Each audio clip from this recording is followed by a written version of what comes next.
and Labyrinth, the movie from Jim Henson, is.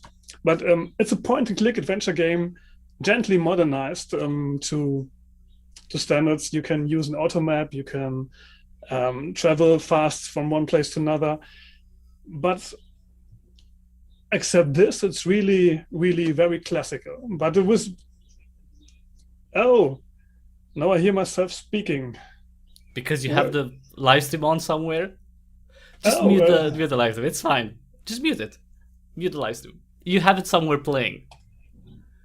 so I just stopped It's YouTube for me, okay. so I. That you can just mute it. It's fine. You don't have to stop Yeah. or anything like that. It's fine. It happens. It's fine. It's Okay. okay. It's a game with the main character is a boy. He's 17 years old. It's called Nick or Nicholas, and he's living a very protected life with his grandfather. And you see in the background maybe this tropic environment. That's where the game starts. And Nick has a very free way of living till now, and then something very, very strange happens. A stranger gets into the scene and talks to his grandpa, and they are getting in a heated discussion. Nick can listen to it, but he won't see the ones talking. But he knows it's his grandpa, and it's a stranger he doesn't know, and he hears that it's I don't know to talk in English. It's about him. Mm-hmm. Part of it is about him, and the discussion is getting more and more heated. And finally, Nick sees the stranger falling from the ship they're living in. He sees somebody, and the bullseye. I don't know if it's called bullseye. It's Bullauge in German. It's just window, just like the window of the ship, so yeah, the round yeah, circular ship. yeah. You can see a body falling down, and he's wow, what's that? It's my grandpa. It's the friendliest man I know. And so he just wants to get out of his room and wants to talk to his grandpa, but he can't. The door is locked, and even if he's going to free himself after a few hours, and he's going to solve puzzles for that, like point and click usually it is. And if he manages to get out of his room, the grandfather and the stranger are gone. Nick is there and left totally alone and doesn't know what to do. But the stranger returns, and for Nick, it seems it's not a very nice person, and so he has to flee. And on his journey that starts here, he's fleeing from his life to now. He will travel through very, very many scenarios. Maybe there are different worlds either, but he has to find out what it's all about. And there's a very big secret his family is having. And Nick is only 17 years old. If he has been 18, he would be introduced to this family secret. But now he knows nothing about it. And he will meet some friends, even a very, very crazy toucan that will be his sidekick. He can talk too, but it's only making bad jokes and making him up. But he can help either. But he will travel to very, very different scenarios. And on this journey, he will learn about the past and about the family history and what he himself can do in this history to save the person that's missing now. But it's a long way to this point. And at the start, he's just knowing nothing about nothing. So it's very, very, how can I say?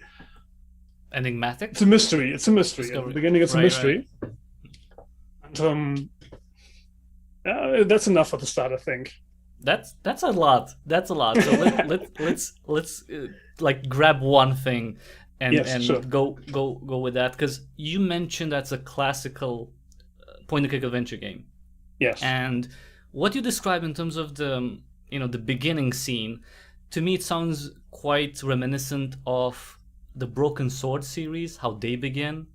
It's like you are put in a situation where you don't know what's going on, and it's very tense. If in your case someone falls through the window, like from a house, I guess, from somewhere high up. So that's dramatic. Why did that happen? You don't know why. You can't get out. You have to get out. That's, you know, so is that, was that maybe one of your go-to games for inspiration, the Broken Sword series? Maybe not for the whole game, but for that specific intro, when you're trapped, you have to get out, and you were put in a situation that's tense right from the beginning. That's a very good question. I never thought about it this way, but I played all the first 3 Broken Sword, and I really loved them. I hated some riddles. Which one did you like the most out of all the first 3? I guess the second one. Yeah, me too. That's my favorite one of the 3. Yeah, I hated some of the riddles in the first time, but and I really hated the what is the third one with the 3D character and the puzzles moving Sokoban style? Yeah, it's this. Yeah, it's basically Sokoban. Yeah. I never understood why it has to be Sokoban in Broken Sword, but the first 2, the 2D point and clicks, are really one of my favorites. But I never thought it would influence me that much. But maybe it has. It wasn't clear to me right till now. I mainly think it's Monkey Island and Indiana Jones and Riven Mist. That's the things that influence me the most. But maybe the starting of the story, something I borrowed from Broken Sword, but I didn't know it till now. Right, I was just thinking that it's to me it expresses kind of a similar scenario where you're trapped into a room, like in Broken Sword. At the beginning you're both trapped, and you're always trapped in one room, and you have to get out, with the room on fire or something like that. I think it was in the first one. Now that you mention this, there's a parallel. But obviously it doesn't have to be. I'm not saying you copied or anything like that, but it's to me it seemed like maybe there was a connection there, some sort of inspiration. It doesn't have to be a direct connection like you were thinking specifically about that, but it does put a certain mood to the game, I think, and I like it because you're put in a situation right from the beginning where it's some sort of panic. And that panic is put on top of your discovery. So when you start the game, Nick doesn't know anything about his family history, and at the same time, the player doesn't know anything, right? So was that something that you were thinking about when creating Nick, one of the main characters? Is that you wanted him to be kind of like the avatar of the player discovery, so him and the player discover the same things at the same time? There's nothing like major that Nick knows but the player doesn't. Yeah, it's something to get the player into the story. I guess it's just like you said, it's the player and the character, they don't know what's the story of this, what happened, and I think it's a very strong way to connect, right, to the person you play.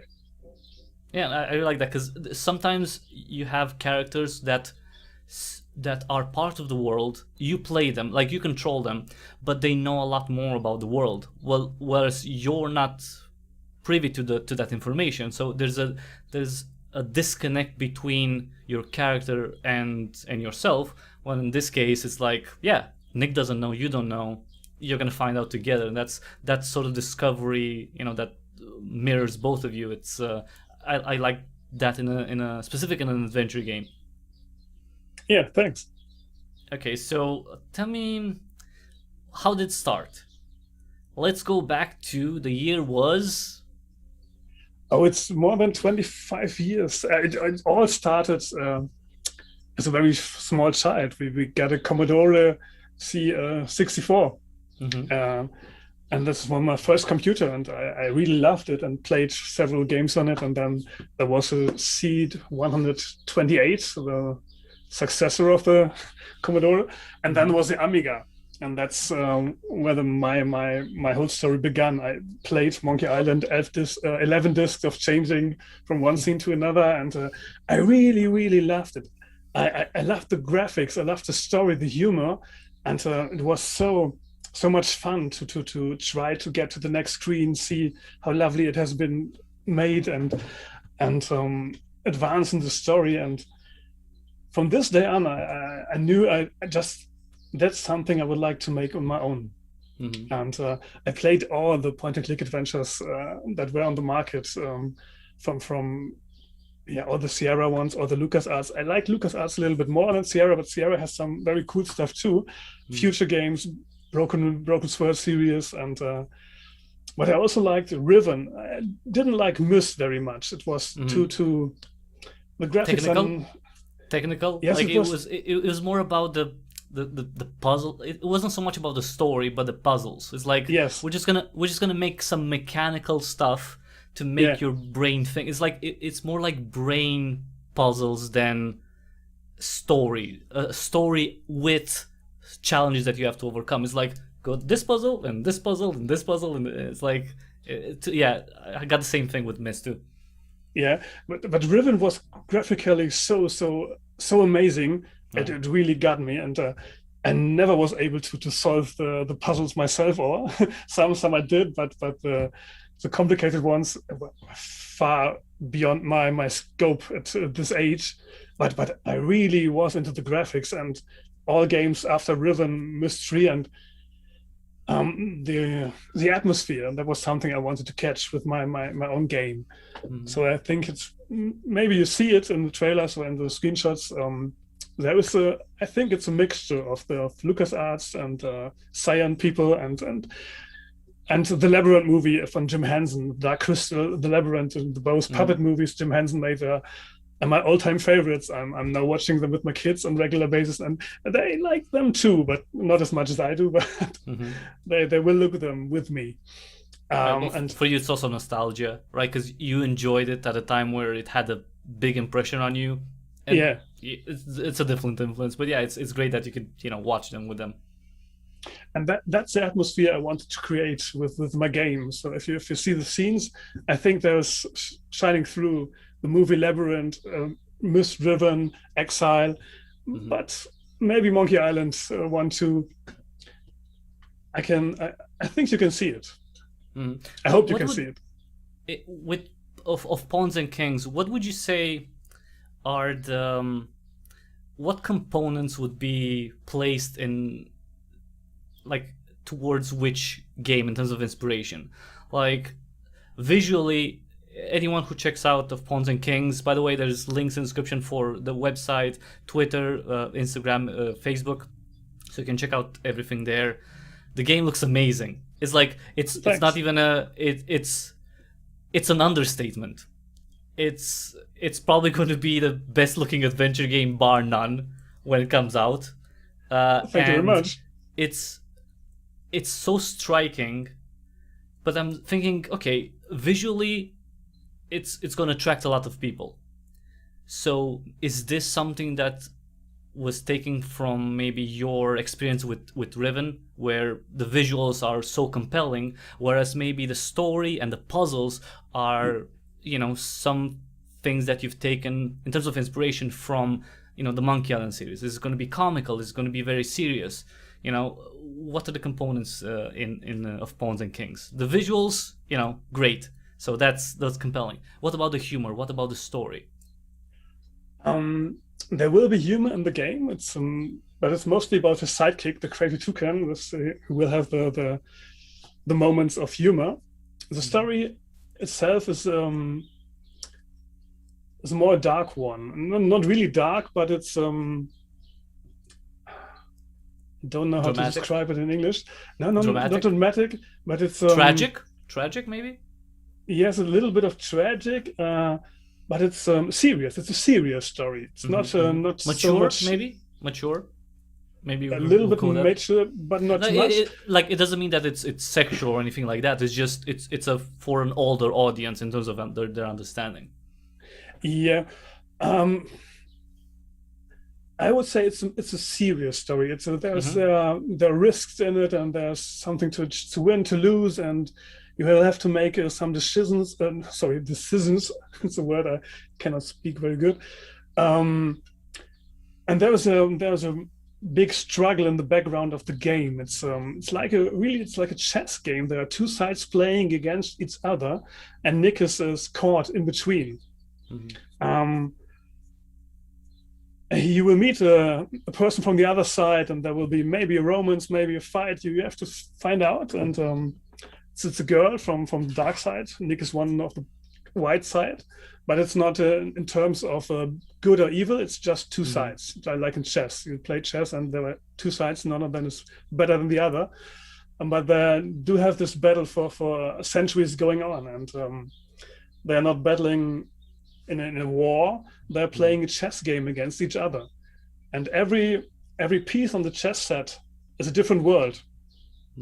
And every player on this game has control of the world he's just standing on. And Nick's family is just a white pawn, very, very on the low end of the hierarchy and the players. But Nick doesn't know that to at the end of the game. He has to find out. At the start of the game, he has to find out. And so we will find out why the grandfather is not there anymore. And but you have Fitzgeraldo, the toucan, and Fitzgeraldo is a very crazy one, and he always tends to help, but he brings the humor in, like he brings the humor in, yes. And the visuals clearly the sciencing, more like misdriven and the successors. But it's the mechanic, the LucasArts mechanic of point and click I wanted to achieve. It's the way of storytelling, of interacting with other people, with other characters, solving riddles, but not so hard as in Myst and Riven. I didn't manage to get them on my own. So they will be logical. There will be no dead ends in the game. I hated dead ends in this kind of games. But the mechanic, the way of playing the game and seeing the story evolve, that's something I think it's from LucasArts. The graphics is more cyan, and so the atmosphere is Labyrinth. If you ever seen the film Labyrinth, it's made me mad at the time I first saw it. Well, it's a pretty mad movie if you think about it. It's like it's out. It's definitely out there. Like even now, it's it's pretty insane type of world and everything. But in terms of because you mentioned gameplay, in terms of the gameplay, is it going to be like a classic? You have an inventory. You're going to pick stuff up. You're going to combine them. So all of that is in there. And will that be available for both playable characters? Will you be able to like change between, like exchange items between them? Are they going to interact with each other, or how is that going to be? Are they going to be in different worlds, like in Day of the Tentacle, like in different time zones or different areas of the world? Or will they interact with each other? Mostly there will be in different worlds when you play Nick, or you play the name is not just I wanted to call the female character Lisa after my oldest daughter, but she doesn't want it anymore. So I have to rethink about the name. Maybe it is Lily, but maybe it's Frida, because my second daughter is called Frida, and she would love to be in the game. And she's more. Why would she want to be in the game? Okay, I don't know. That's it's the age. It's she's 12 now. It's I don't know. In German we call it Pubertät. Puberty. Yeah. Puberty. Yeah. Yes. Yeah, it's a hard time. It's just like you'd think a child. I mean, a teenager. She's a teenager. Yes. At 12. I mean, at that age, you would want something like, my dad's making a video game and he named a character after me. Like that should be a pretty cool thing, even if you're not necessarily a fan of the genre or of the game. It's like, that's status right there. It's like someone creating an art, like an art piece after you, like, painting is like, oh, they painted me. Like, that's pretty cool, but who knows? Maybe she wants, I don't know, maybe she wants, a different type of game or something. Maybe she wants to be a character in Fortnite or in Among Us. Maybe that's the thing, because it's the genre. It's just she's just playing Planet Zoo is the one thing she's playing right now. Okay. So if she so if you could talk to the people who are making that game, and you're gonna have a character with her name in there, she'd probably like, yeah, Dad, do that. But no, it's I guess. point and click. No. No, I don't think it's a genre. It's being in public. Okay. It's just the age she wants to have the place of her own, and she wants to control everything where she is and where she's not. And this is getting out of the scope is too big, and she doesn't want it anymore. So I have to respect it. And right. If you watch the Kickstarter trailer, you can see the two smaller ones. They are very active in the campaign video. And the oldest one is just she's making the movie. She's behind the screen. Mm-hmm. Well, maybe she'll grow up to be, I don't know, some sort of director or some I don't know, like a game producer. She's going to be the person behind the scenes that controls everyone, that kind of puts them everyone. That's that's more her thing. Yeah, that's creative people need people who are methodical and can place the right pieces. And so yeah, maybe she wants to be behind the scenes. She's like, maybe she likes, I don't know, Wizard of Oz. She wants to be the wizard. Like she's the person behind the veil. She wants to be in control of it. That's the thing. I think. But what do I know?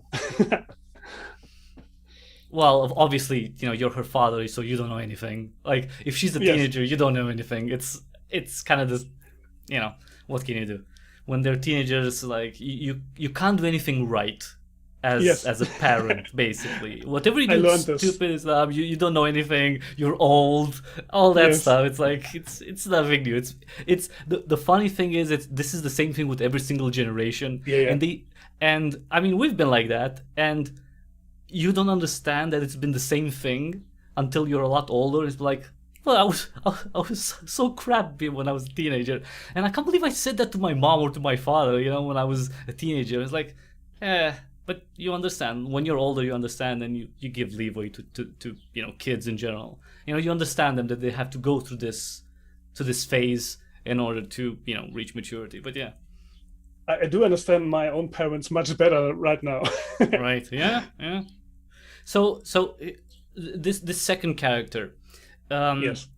So I don't know, because to be fair, there's very little that's actually mentioned in terms of the details on the website and everything. You're very mysterious in terms of what the game has. Is this a fantasy world? Do your characters have any sort of powers? Is there any metaphysical element to all this, or are they humans with capabilities like regular humans, and they just have to work with tools, and they obviously have to communicate and work together in order to solve all sorts of challenges? They don't have powers. They don't have powers. That's just normal people like you and me.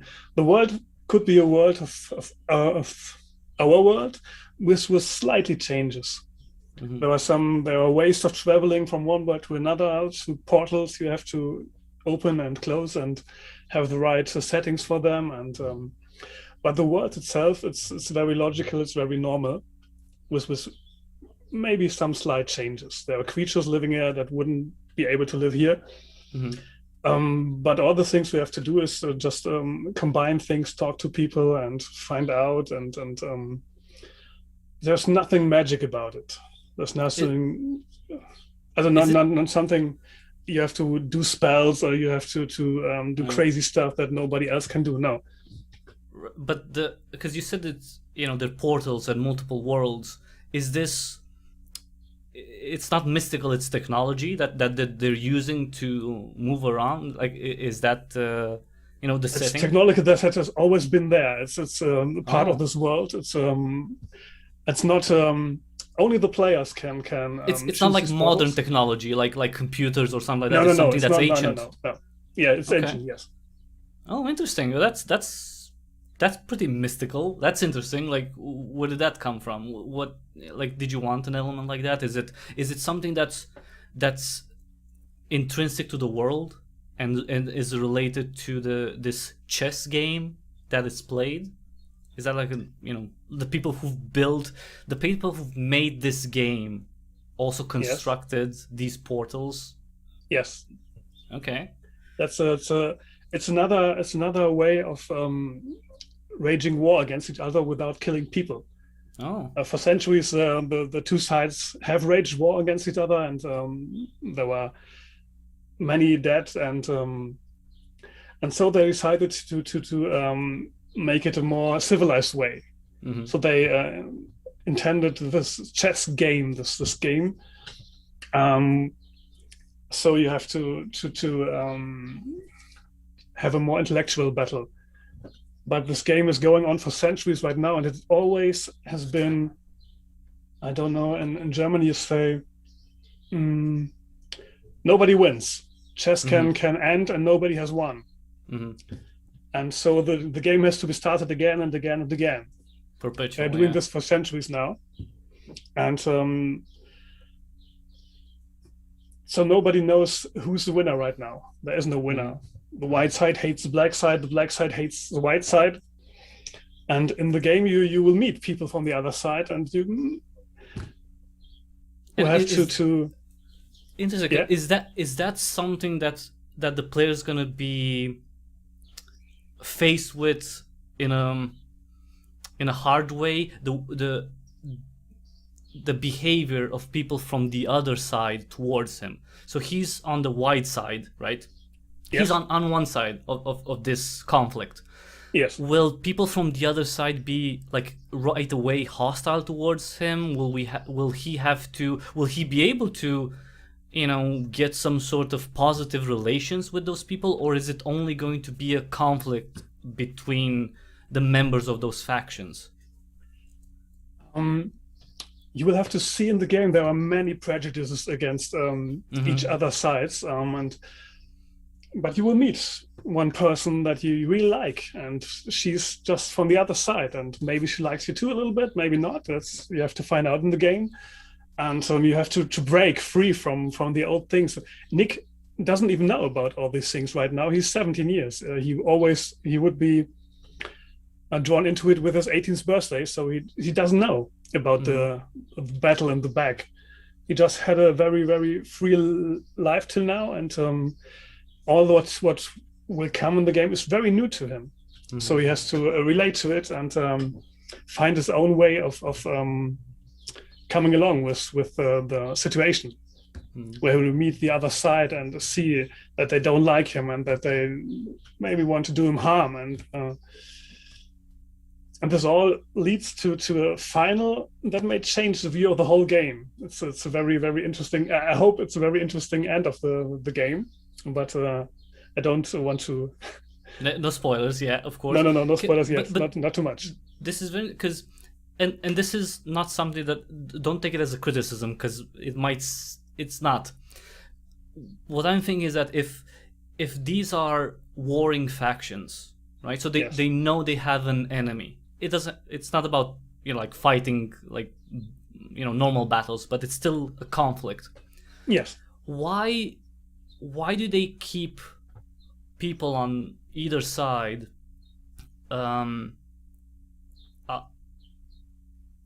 let's say outside of this loop? Why does he have to become 18 in order to be introduced to this world? If you would, because work with me here, wouldn't it be more efficient to create a good soldier, let's say, if you would have these prejudices put into a person from the beginning, since they were really young? Why is that? Why do they have to live without any worry, any problem until 18, and then they're introduced in this huge conflict? Why do they have that period? Is it to protect them as children, to give them at least some let's say sense of normalcy before they go into this insane asylum that is the chess war? Yeah, it's not that insane as it was years ago, centuries ago, when they really did battle. Now it's just an intellectual battle, but it's both sides want to win, and that's for sure. There's always one active player in the family. Oh.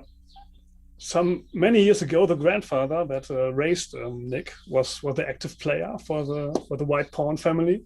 Now it's his father, and Nick doesn't know his father really well because he's absent most of the year. He's only there for 3-4 days in the year, and then the other time he is with his king and planning the moves and discussing with the other players what to do next. And so Nick doesn't know his father very well. His mother is not there. She died with the birth of Nick, and Nick was raised by his grandfather.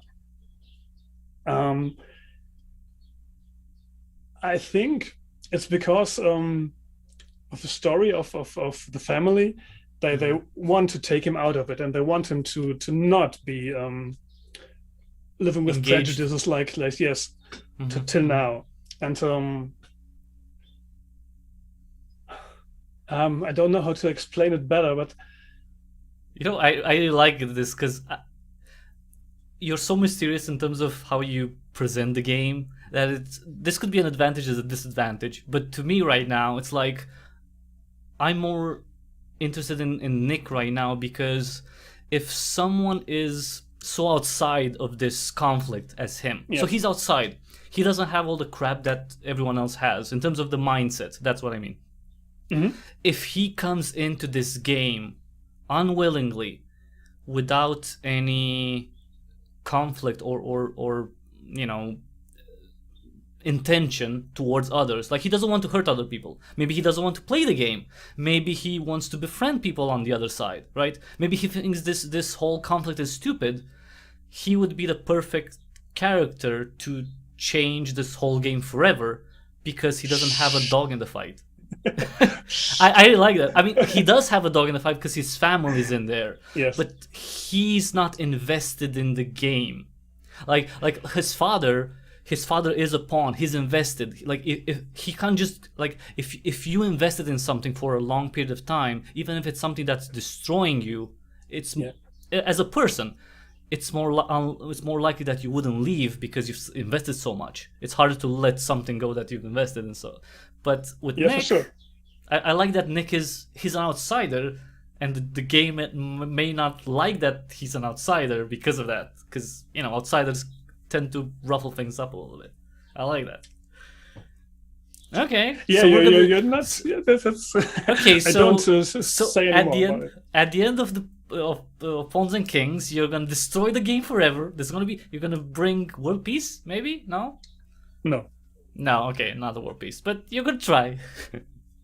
But maybe you can make a move that no one else expected you to do. Right. Yeah. But is the game gonna have just one possible ending, or there'll be multiple options depending on how you play the game? No, it's just one possible ending, and the ending will make definitely sense if you come to the ending. It will change the way you looked on the game, and it's I like it. I like ends with a twist. So okay. So there will be a twist at the end of the game. Okay, but if you're gonna put a twist at the end, I hope you're not gonna wait another 25 years to make of Pawns and Kings 2, because that's No. People lifespan is like, you're gonna have to work a little bit faster on that. I will do my very best now. Okay, but sorry, go ahead. Tell me. What do you want to say? Oops, sorry, my phone. Sorry, tell me. No, it's just I wanted to talk about it. But the end there's only one end. You have to see this end. I really think it's a good end. But many people thought of things with a good end, and other are telling them, "Oh, how could you do this?" But I don't think that's for Pawns and Kings. I mean, it's your story. Who else could decide if it's a good ending or not? Because it's your story. I mean, sure, you could say that you would write it maybe differently, but it's still your story. So I want you to tell your story, not someone else's. Like, oh, I think the ending should be like this. Yeah.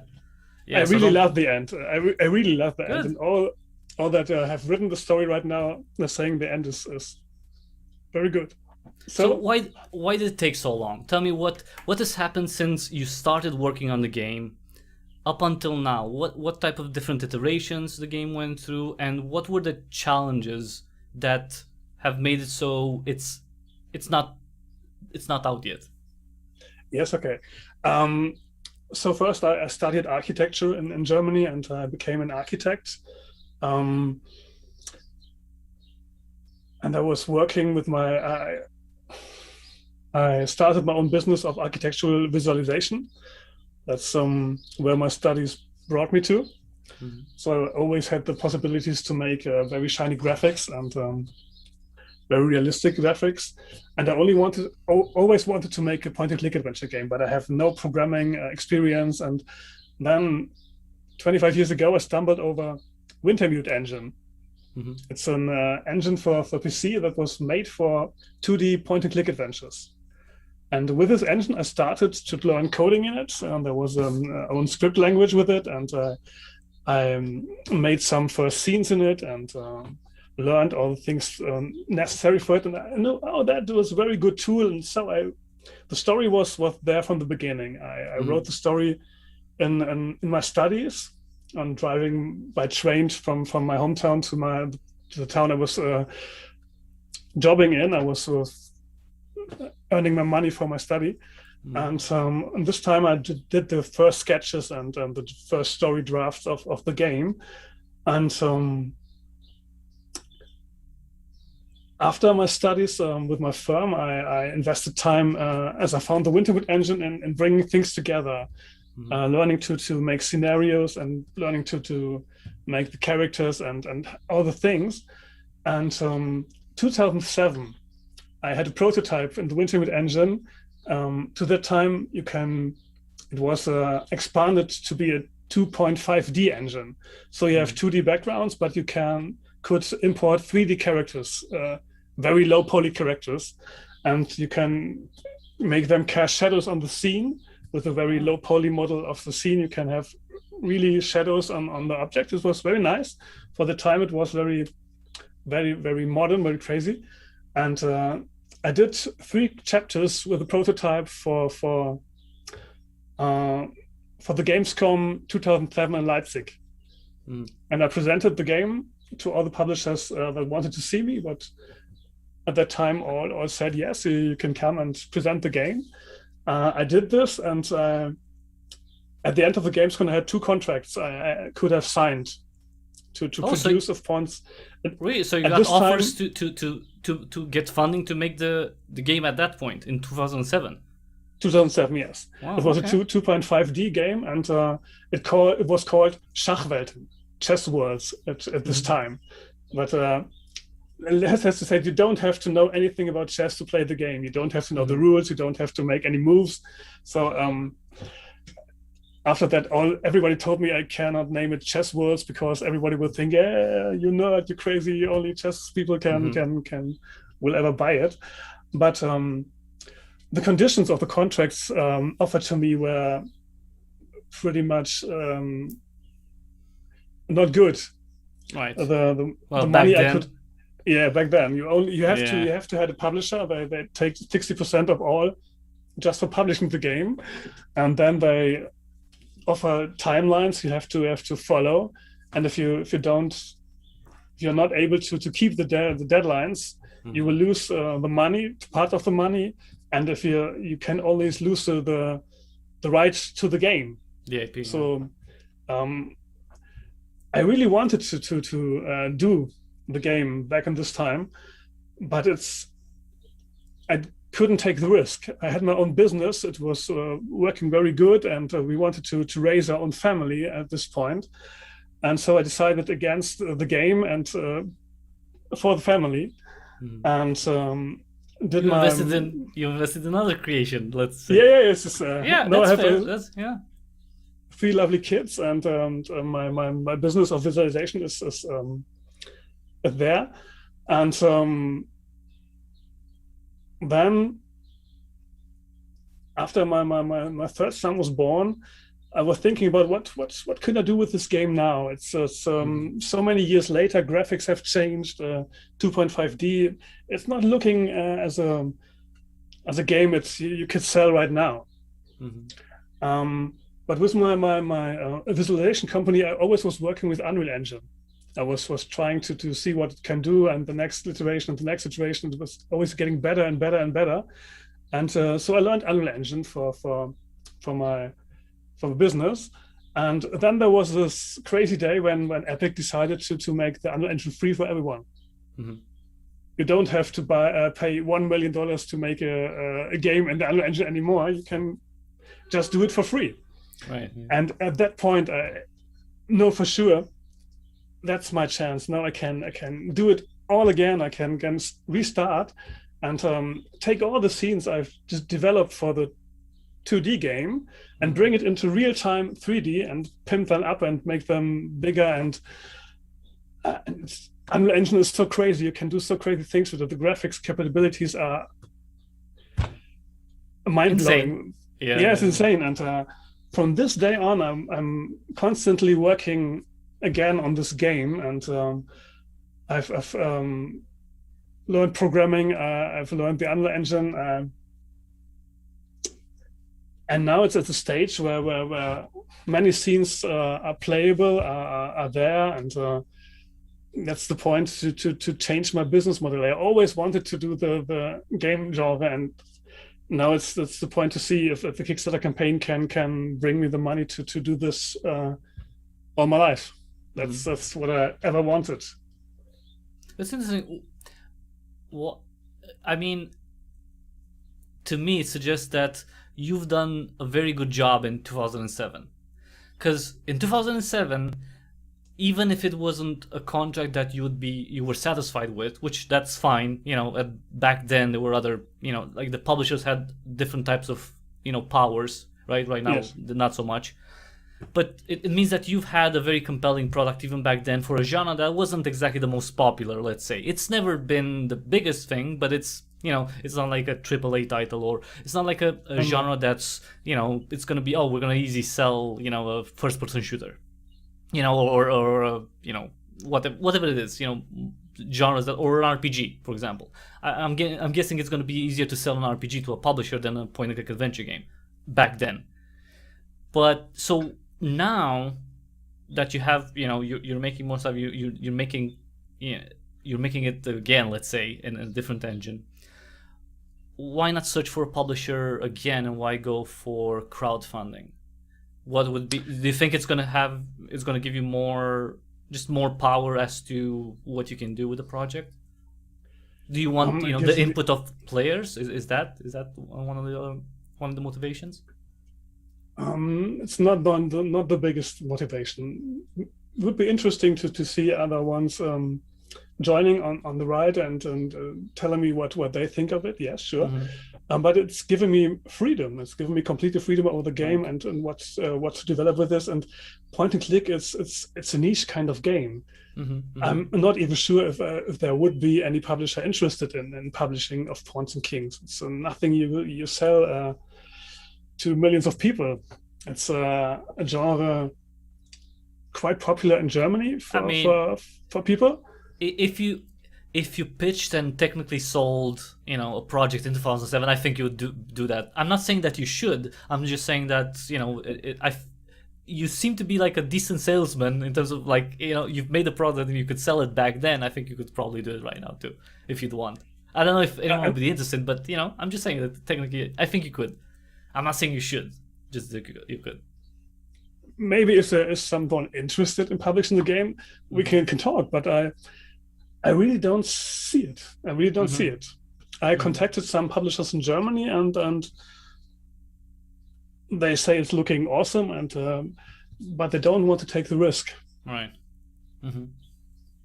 Okay. Well, if they're scared, then Yeah. But this is still a project that you're doing like outside of your main job, right? So you have a revenue stream from your company, right? And this is on the side. This is something that you're not working full time on of Pawns and Kings, right? It changed maybe a half a year ago.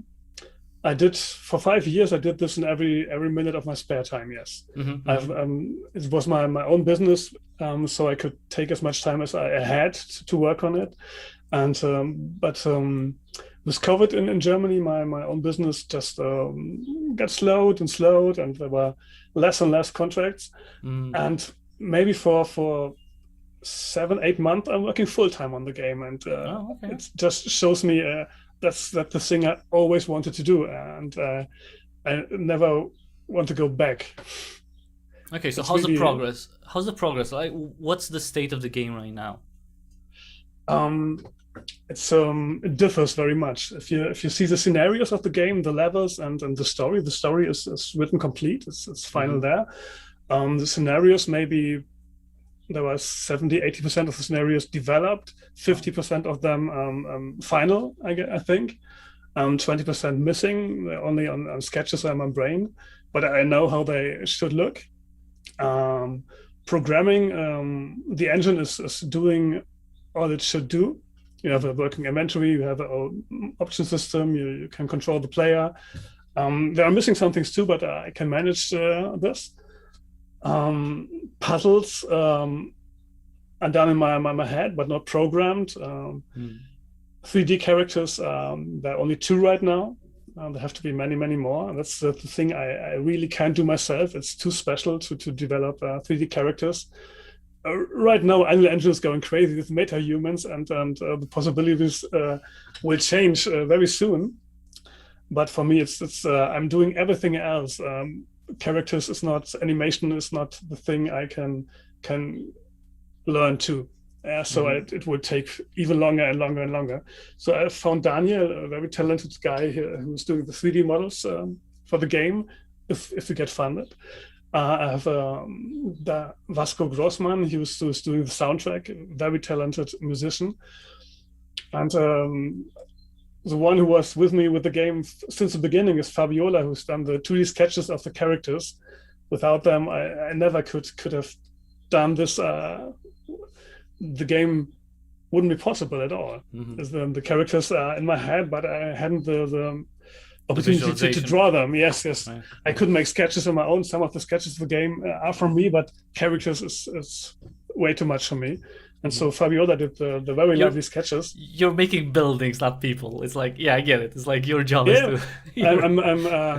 I'm putting all this together in Unreal Engine, and programming all the engine things, and so are you using blueprints for that? Like, is that... Yes, for sure. Yes, it's blueprinting. C++ isn't over my capabilities. Just that Amiga Basic back then, and some scripting language in the Wintermute engine, but no, really. Like, from what you've done so far, like, is that like Unreal Engine in its form right now? Is it fine? Do you need anything like extra done? Like, do you need any custom things specifically for, a point-and-click adventure game that you haven't found in the engine? Or maybe, you need something... No. Yeah. Right now everything is in place, and now the game has to be developed from this part to the end. Everything is there, and it only has to be finished. Okay, so given the state of the game right now, of the project right now, would you think... Well, the thing is, we're in 2021, but I'm not really sure what Epic's schedule is going to be like. Are you looking forward to Unreal Engine 5? Are you thinking maybe if that is not too far off that you would consider in transition? Is it something that's on your mind at all? I'm looking very forward to Unreal Engine 5. I think it will change visuals completely again. But I made a promise to me not to change the game to Unreal Engine 5. You've went through too many versions. Like, yeah, I will finish it in Unreal Engine 4. And then if it's finished and Unreal Engine 5 brings as much glory to the game as I think it would do, maybe we do a enhanced version of it in Unreal Engine 5 or bring an update to it, but we will finish the game from here in Unreal Engine 4 and will not change to Unreal Engine 5. Changing from one version to the other inside of Unreal Engine 4 always makes things don't work that worked before, and it's I think it's going to take more time, right? Yes, it would much more time, and I really want to finish the game. It's my biggest priority to bring it out to the world and see what people think about it, and if they like to play it or not. And well, speaking of that, like, seeing people play it, and would you have a demo version for the Kickstarter? Are you thinking of offering something like that, or even before or later on? I I really want to. Yes, it's if you see the list of things I have to do in the next 2-3 weeks, the demo version of the game is quite on top of the list. Okay. Right now, I've done the Steam page. I have to wait 3 days if Steam sees approval. Everything's fine, and the web page I've worked 2 weeks on again to bring everything to the new level, and the next thing will be a working demo of the game. If I want to start the Kickstarter campaign, I think it would be best to have a demo. Right. Yeah, I agree. I definitely, I mean, people who've watched me in previous interviews know that if there's one thing, especially with people who are, new developers who don't have, previous project, is like the one of the best ways to convince people to invest in you is to show that you can do the work. And a demo version is like, here it is. I know what I'm doing. This is what I'm doing. This is a small, section of what I'm doing. So you can trust me to bring it to the end and make a good game out of it. So yeah, I'm definitely a proponent for demo version, especially with Kickstarter and crowdfunding, but not only with that, because it's the game looks great. Maybe you can convince people with your sweet accent, or with the story, or with the with the character, with Nick, who, I'm sorry, I don't know, like maybe it's of his time too. I don't know if you design Nick initially like in the late 90s, because he looks like he's a member of the freaking Offspring, the band, like with the spikes and everything. So he looks a bit. He looks from the 90s, from the late 90s, with that hair and the spikes and everything. I don't know if that's your intention, but you could convince a lot of people with certain elements of Pawns and Kings. But the biggest thing would be like experience, when people can actually play and see the puzzles and see the story, and then they can get more engaged with the whole world, because it's just a limited amount of options with just a site, pictures, videos, and everything like that. Although all of those did get me interested in of Pawns and Kings, and especially the website. Definitely check that out. For people who haven't seen it, it's linked in the description below. It can be hard to read a little bit sometimes because of how to, but it's really, really very nicely done. It's super. I don't know. I really like it. It has a very exotic feel to it, and it kind of reminds me a little bit of takes me back to Siberia, a game that I've really liked.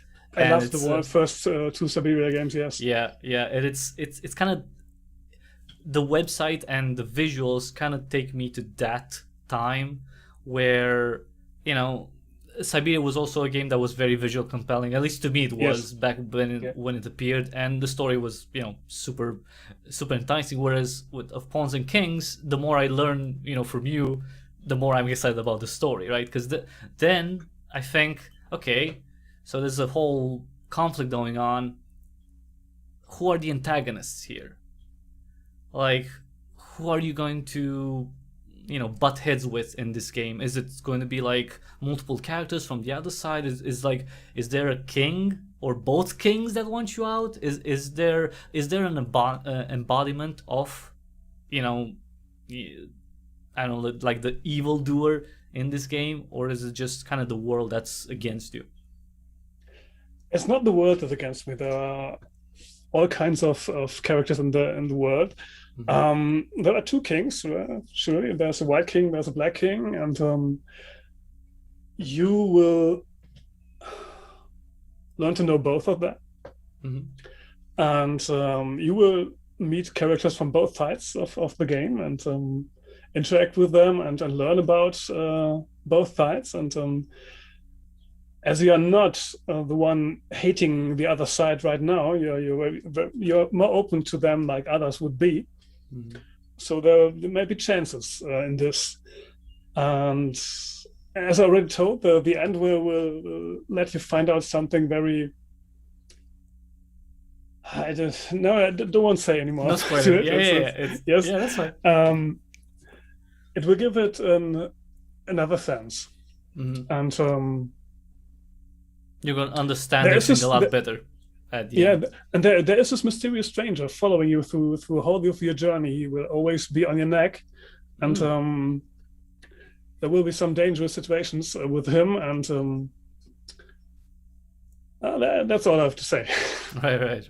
Okay, that's fair. I just really like that it's the more we talk about, there's more layers to the game, which I think it's interesting. Again, I hope that the Kickstarter campaign page specifically, you're gonna mention more of this, because this is something that people need to know.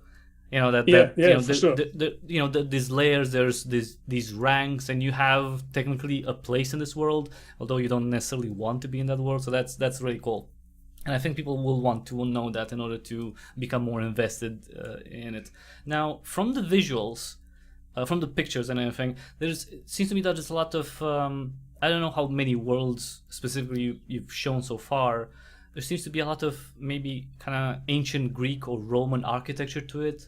Is that like, are different worlds inspired by different maybe timelines, or no, it's not the timeline. The times are the same in most of the worlds. You will see in the game. There are possibilities for the future. If you have 64 worlds, you can do crazy thing if you want to. But in the first game, they're all very consistent. Okay, so it's not going to be like you're going to move from one world where it's like exotic and it's like 18th century steamboat. Well, yeah, 19th century steamboats, and then you go somewhere else and it's like steampunk or something like that. Like electricity and stuff like that. No, the technical possibilities will be the same in all of the worlds. I think. Okay. Maybe I managed to put another word in it. That I don't know right now, but the story is final, so I don't think so. They changed very much in atmosphere, and there is chapter 9 of the game is this very rotten labyrinth with big hedges, and it looks very, very dark and mysterious. And there is this lovely Caribbean setting, and there are I tried to make the worlds as interesting as possible and as diverse as possible, without losing the consistency of the world. So can you give us a few more examples? So tropic, setting, a dark, mysterious maze. Like what else? What else are we going to see in the worlds? Without spoiling anything, like what types of environments we'll be able to see? Yes, the hedge maze, the rotten world has an underground too, a very, very far-reaching underground you have to discover, and you have to solve puzzles across those layers on the outside and the cellars. Then there will be a more or less a frozen, icy world where one of the kings is living. You have to meet him there. Then there's the world of the girl you met from the dark side. You have to visit this too. You have to there's a very, very landly, I don't know how to say it, the living farmers. They have a very ecological word. No, it's not the same. Rural? Something like that, like farmland. This is a world like this, yes, with a small village they're living in. A rural environment with Then there will be a world with an old palace in it, very landlord style. You have to explore, and there you meet the first person who can tell you something about your history, about the part in the game. It's in chapter 4 where you really get behind the first secrets. Let me think about some of the worlds. You will 2 or 3 you have to visit twice, but with different settings. Maybe one is in the night and the other one is a day, so there will be very different moods in the world. Is there going to be like a linear path to all this? So you're not just going to be able to travel in any world from the beginning? No, it's a complete linear game. There's no free will to choose to what world you have to travel now. And that's one of the things in Monkey Island 2 I didn't love that much, was the possibility to travel to all these islands and solve a riddle here and a riddle here, and the story gets out of focus, I think. And I just wanted to have a very strong story focused game. So it's really linear. Right. So the game is going to lead you where you need to go. Yeah. It's not going to be like So there's no backtracking or anything like no. Let's say crazy like that, right? No. Okay.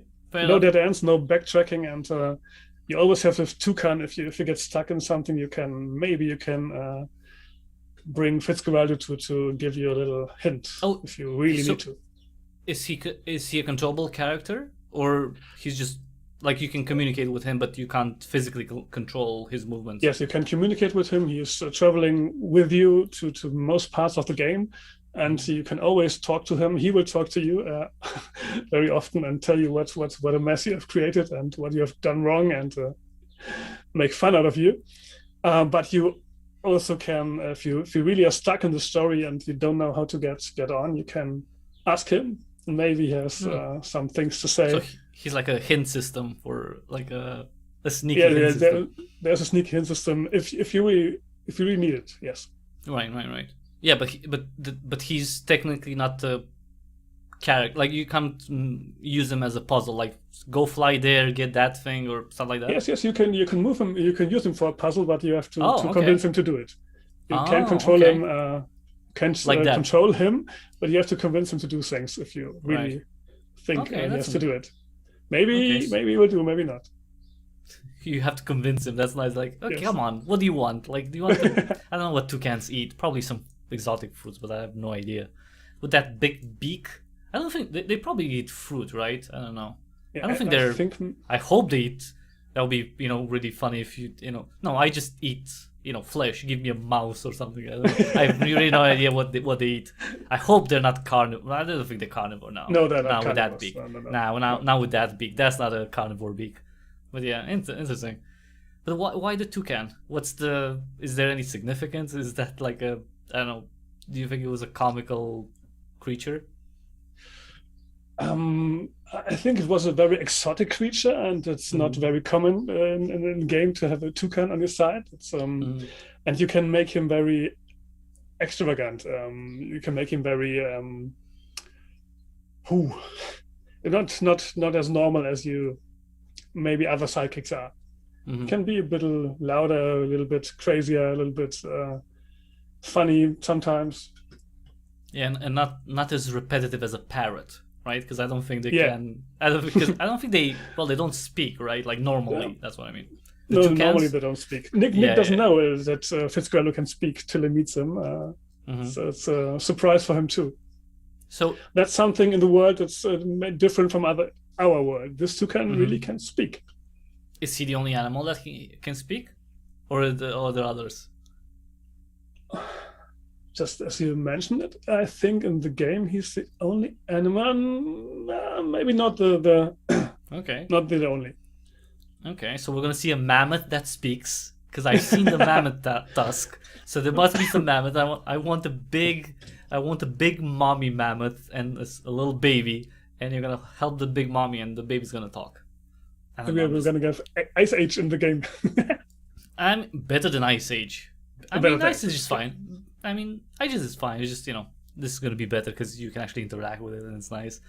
And it's probably going to be more realistic in terms of the timeline and creatures than Ice Age. So then again, maybe you have to go to the campaign. There are some possibilities to give ideas to the game if you like to. Okay, I'm open to that. So if you back the right reward, maybe you can get your little baby mammoth into the game, but it has to convince me. Right. So I'm not sure about the baby mammoth right now. Well, that's a good segue. So do you have a timeline for the campaign? Yes, we're just I just started 1 month ago doing social media for the game. I never done this in my life before. I just missed all things about social media till now. How fun is that? Yeah. You know what? After that, I have a follow-up question. Tell me. Okay, about this. and now I'm raising interest in the game. I'm trying to build a community. The Kickstarter campaign preview is online, so you can register for it. There are 202 people right now. I have registered for it, and I'm doing an interview with you right now. For getting, I've worked 25 years in the cellar. Nobody knows me. Nobody knows the game right now. It's only few people have seen the prototype 2007, and now I have to get people know the game. Right. And see if the market is big enough for it. What I really hope. And right now, we're going in a good way, I think. I have a number in my head. If I will start the campaign with this number is reached. I have like a number of people who've saved and are following the campaign, right? Yes. That's what I mean. Okay, so for people watching, that's linked in the description below. So right now you just go and check out. There's a link to the Kickstarter page where you can sign up, and well, you just have to click on a button, and Kickstarter is gonna tell you when the campaign actually starts, so you know when. Yes, and if you want to have to look on the YouTube channel, the Kickstarter introduction video is there for everybody. You really have to see it. It's there was a lot of effort with my kids making it, and I really think it explains the game the best I can. And have a look at it. If it don't touch you, then it's not your game.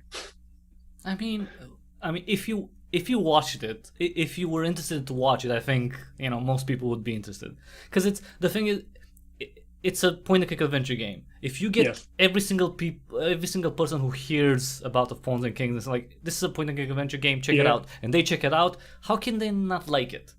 I mean, okay, I know there's a resurgence of like pixel art and everything, and I'm all for it because I really like pixel art, but don't you want a game that looks like of Pawns and Kings and it's of this genre? Because I want it. It's like, it's gonna be like Stalker 2.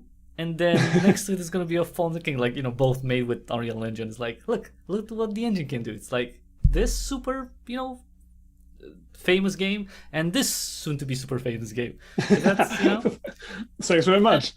I mean, it is because, I don't know how much you put an emphasis on this, but it's not about caring necessarily about graphics per se. Individually, if you take any person out there, it's like, what do you want from an adventure game? Well, I want a good story, good characters, good puzzles, stuff like that. Like it's, that's normal. But with a game that's so out there in terms of the visuals, I think there's a chance to grab the interest of consumers or gamers who are maybe not so much into this genre. Like, I really hope, if there's something so, because even if there's a game that I don't necessarily like, or I wouldn't be interested in it right away, if it's something that really catches my eye, and that's obviously the visual part, then it's more likely that I'm gonna check it out. So I think that can help a lot, and it's good to see a game that's so, I don't know, so modern, I would say, in terms of the visuals. It's like, I don't know if I have anything to compare with. Maybe the new Siberia, although I'm not exactly the biggest fan of what they're doing with the story of Siberia. That's that's something else. But I think this looks better than the next chapter in Siberia, and that's very that's like a major adventure game coming out. That's in development, and they have like the prologue out. So I think that's going to help a lot, the visual style and the richness of the colors and the details, and hopefully the characters too. That's something that hopefully the campaign is going to have. I want to see the characters too. That's the thing. I want to see how they look in terms of the 3D and how they are in the environment too. Yes, there is you can see a gameplay video on YouTube too. There you can see a work in progress version of Nick, and you can see a work in progress version of the grandpa working in a very short time frame. And Fitzgeraldo, there's some animations you can see in the Kickstarter introduction video of him. Not the final colors yet, but you can see him flying and such things. It's all coming together quite nicely, and it's making so much fun creating the scenarios and. It's not I couldn't let this game go. It's 25 years now, and I enjoy working on it every day. If I find the time to work on it and doing that social media and web design and all the things I have to do right now to make the game known for it, it really is a big part of me. It's my own baby. It's my own creativity. It's all me. What would you say is the biggest change from when you started making it until now? Is it the visual style? Is it something else? Did the story change a lot? Like over the years, did the puzzle change a lot? The story is more or less the same. What we have changed a little bit is the female character you play. She has always been a very strong and very, very intelligent and a very proud of it kind of person. But we tried to get this really to the point now. It's with all the damsel in distress and all the things we just to make her. Right. Yeah, we just try all to the make stuff her. All the stuff that Anita Sarkeesian is complaining about women being vulnerable. You wanted a very strong character, right? Yes, but the character was strong from the beginning. And 25 years ago, she is the one more physical than Nick is, and more athletic, brave, adventurous. Brave, yeah, maybe brave, yes, and adventurous. Yes, she has. Nick is more the thinking one, and and she is. Let's get into it, and let's more rash. Okay, I like that. Yes, yeah. And the puzzles, they did change a little bit, yes, but there are still puzzles from the 2007 game in it right now, and no, it's still pretty much the same game and the same idea and the same story. And the hardest thing for me really was to get into the engine and to learn blueprints and to understand the complexity of it and buy marketplace pieces and understand them and change them to my needs. And I always thought I would hire a programmer for doing all this, but eventually I did it all myself. And now I think I'm capable to bring it to the end myself with the three guys and that do the things I can't. But everything else I think I can handle. So the hardest thing really was to get into programming. But now you have so right now in this point in time, it's just streamlined. It's just production. It's just, you working on it, getting the assets and everything. Yeah. It's not like you've passed the learning, the major learning part of, knowing the engine and everything. Yeah. But now it's sometimes Unreal Engine brings you new hurdles with the new version of the game. So right now I can't compile the game. It's Unreal Engine 4. Okay, don't say that. Don't say that you're Jesus. Okay, I understand that you want to be truthful, but it's like we can't make the game work right now. But it's like no. No. Like, the game is working right now. Exactly, it's ready. It's perfect. It's almost ready. We're just when we have a demo out, when the time is right, we're just waiting for the people to sign up for the Kickstarter page, and then we're gonna get the demo out as soon as we can. It's already there. You can play it right now. So just stuff like that. Come on, you can't just say that. It's not working, It's like, come on. No. We can compile some parts of the game, but we can't compile it in the. Right now, the game has 70 gigabytes. Okay, you know what? It's 2021. If it had 70 gigabytes right now, it would be fine. And it's not optimized exactly at all. Right. But if I press compile the whole game right now, I get bang, there's an error. But if I take some scenes of the game and compile them, they work. I have to. It's just in 4.25. Everything works without problem now. We are working with 4.26, and some things don't work as expected anymore. But we will fix them as we fixed everything till now. So new version of the game always changes things you don't want to change, but you have to change if you want to benefit from the new features. Yeah, you just don't want, crashes, like let's just compile it to the new version. It's like, oh, it doesn't work anymore. Great. Let's see, because that's troubleshooting. That's just time that's taken from, progressing, the development cycle. Yeah, it's a crap part, but it's like it's a must, unless you want to stay on an older version, because that's also an option. Some people do that. Some developers, choose to, we're gonna lock it in, with Unreal or with Unity, we're gonna lock it in this build, like this version of Unity, and that's it, or Unreal Engine, and we're just gonna ship with this, and after that, I do this too. I won't change to Unreal Engine 5, I promise.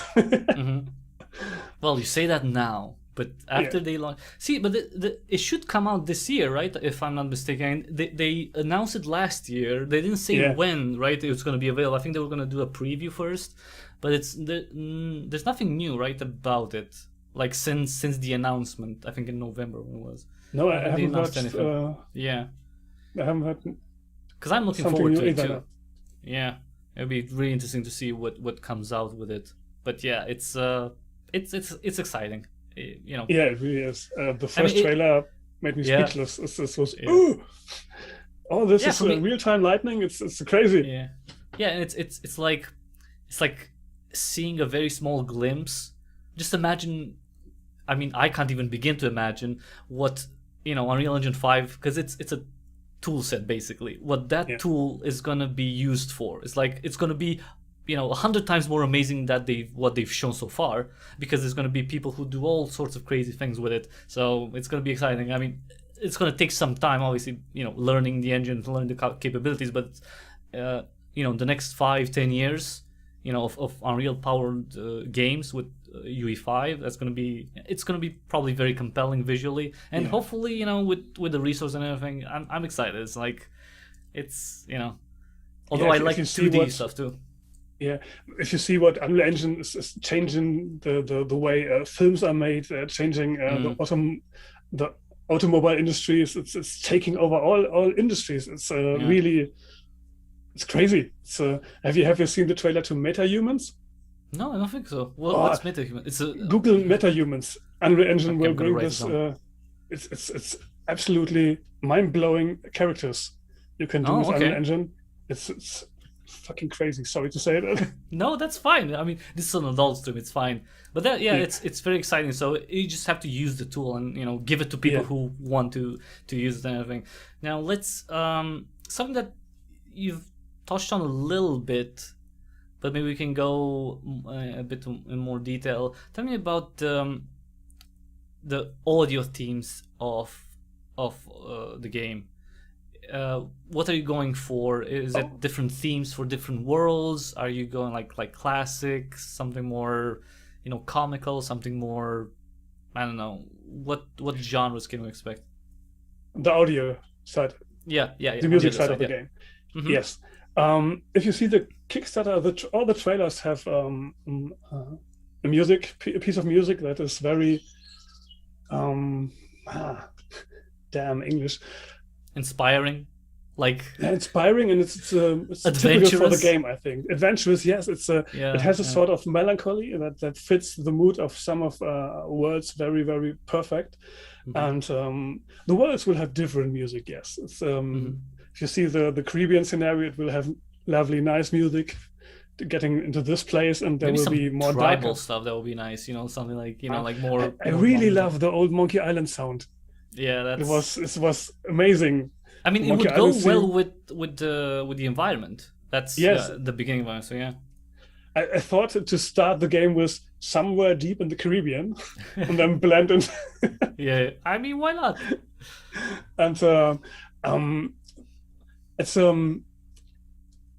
as Vasco did the first song for the game, I was completely in love with it. It was a little bit melancholic, and it fits so good, and I really can't wait to see what he's doing to the other worlds and the other chapters of the game. Mm-hmm. He's working on it. Hopefully for the Kickstarter campaign, we have another piece of music we can show. Yeah. But it will be always in the background. The music there will not be music going overkill over the game. It always will try to enhance the mood of the scene.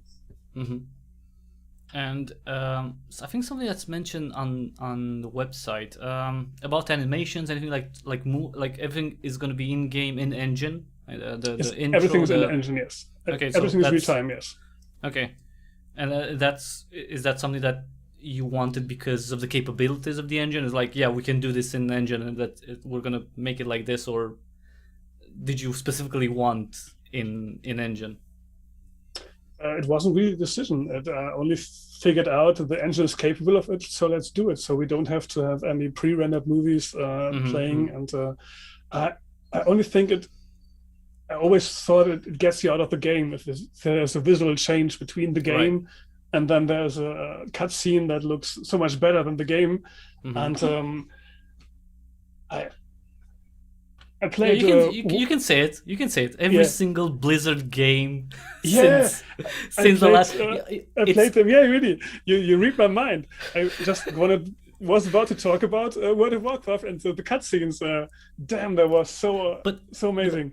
It's not a knock on them because they're incredible. The movies are incredible. It's like if you take the games, they're great. If you take the movies, they're incredible. So whoever's doing that on at Blizzard, it's like wizardry to me. I don't know. They're amazing. But it's such a difference with Warcraft, with StarCraft, between the visuals of the game and that. It's like, okay, I understand why you would understand if it's a trailer maybe, but when it's in game and it's transition and everything, it's like, I mean, it's cool, but and then you go after and then you see like small polygons or like pixels and stuff. It's like, I mean, with Diablo 2, I remember Diablo 2 was like the biggest, because this was what, in 2000 and 2001, I don't remember exactly. I think 2000 when Diablo 2 came out, or 2001, around that time. It's like early 2000s. And I remember people I talked to, people who like at my age or a bit older, we were playing games and stuff, right? We were playing a lot back then. We're somewhat teenagers. Teenagers. And I remember how many people were talking specifically about the visuals and about the movies. And I remember we were sharing CDs that had only the movies, only the movies, so we can see them. Like, it wasn't necessarily about, because not everyone was playing Diablo 2, because not everyone liked the genre, right? That wasn't the point. But we were making a point of sharing the movies because they were look so amazing, and that was such a big thing. I've obviously played the game too because I liked it, but it's that alone was such a different part, and But it's that's not going to be the case. I played the game too, but I couldn't wait to see the movies. I saw all the movies. Oh yeah, me too. Oh yeah. I saw the whole, like, every single movie in Diablo 2 before I even played the game. Yeah. It was just a different thing. Yeah. It was spoilery, but with, like, back then there was nothing that looked as good as that. Like anything that was, computer game. It never. Of course, the game didn't look that good because that was all pre-rendered, and I don't know how many farms, servers were used to, for hundreds and hundreds of hours to render all that crap. But it's a different thing, yeah. But it was such an amazing thing, and to this day they're great in terms of their. But now you can do wizards. All this in real time in Unreal Engine. Yeah. It's so crazy. The industry has changed overnight. You don't have to rely on pre-rendered things and hire studios and buildings with thousands of computers in it. And you have Unreal Engine, and you can do so much in real time. Now you have ray tracing. I think there are many companies going to die about this. The way it changes. Other industries are relying on pre-rendering services and. Well, it's what they know. It's what they know. It's like, there is going to be a change probably, like with real-time ray tracing, but as time goes by, I think, right? Yeah. Have you seen The Mandalorian? Yeah. Of course, it looks amazing. Yeah. Yeah. Much of this is done in Unreal Engine. They are filming they're filming in front of live screens with Unreal Engine graphics behind it. Okay. I didn't know. I didn't know that. Wow, that's okay. And The Mandalorian is quite the showcase for cinematography, I think. Like Yeah. what could be done in 2020, 2021, and the story's pretty good. I mean, I like it. I think everyone liked it. I don't think I've seen a person who didn't enjoy it. Not I only like for the the visuals. visuals. I like the Yeah. visuals, but it doesn't. There was no risk in the movies. It's just too funny to take it serious. Well, for I think me. that was the. I think yeah, but I think that was the point, right? I don't. I mean, don't think they want to make anything that's mature or serious. Yeah, I really don't yeah. think so. I think that if there's anything Star Wars like that, those days are gone. With Disney, they're not gonna rock the boat. They're gonna That's make. my problem with them. I mean, it's what makes them money, and it's just easier to market something that they can show to children from 8 to I 8 fully and up. understand, Yeah. but I grew up Yeah. with Star Wars 4 to 6, and Yeah. I loved them. And Star Wars 1 to 3 was the clap in my face. I really hated George Lucas for doing the prequels. Those are weird. It's really weird. It kind of feels like people have come around a little bit with the prequels. Like they don't give as much crap to the prequels as they did when they came out. I mean, I remember when Attack of the Clones came out. I think it was 99, right? Something like that. And every single person that I've heard talking about the movie they said it was bad compared to the old Star Wars. Yeah. Now, if you gauge the audience, it's like, it wasn't that bad. It's like they talk crap about the new ones like 7, 8, 9, but it's like the prequels. It's like it's like But- it's like they're old enough now that you have a nostalgia. Like you're not gonna talk bad about the dead. Kind of like that. Yeah, I know what you mean. But if you rewatch them now, they aged very bad. The digital effects of it, they aged very right. bad. You mean the visuals? If you see Jar Jar Binks and the Clone Army, it really you see. Oh, Okay, the Clone Army. I'm sorry, but the Clone Army looked. I didn't like how it looked back then either. Yeah. To me, it wasn't impressive back then. It was like, yeah, okay, that's a nice computer rendering stuff, but it's like it's not Star Wars. It's not that. The quality Yeah. of it should be much better.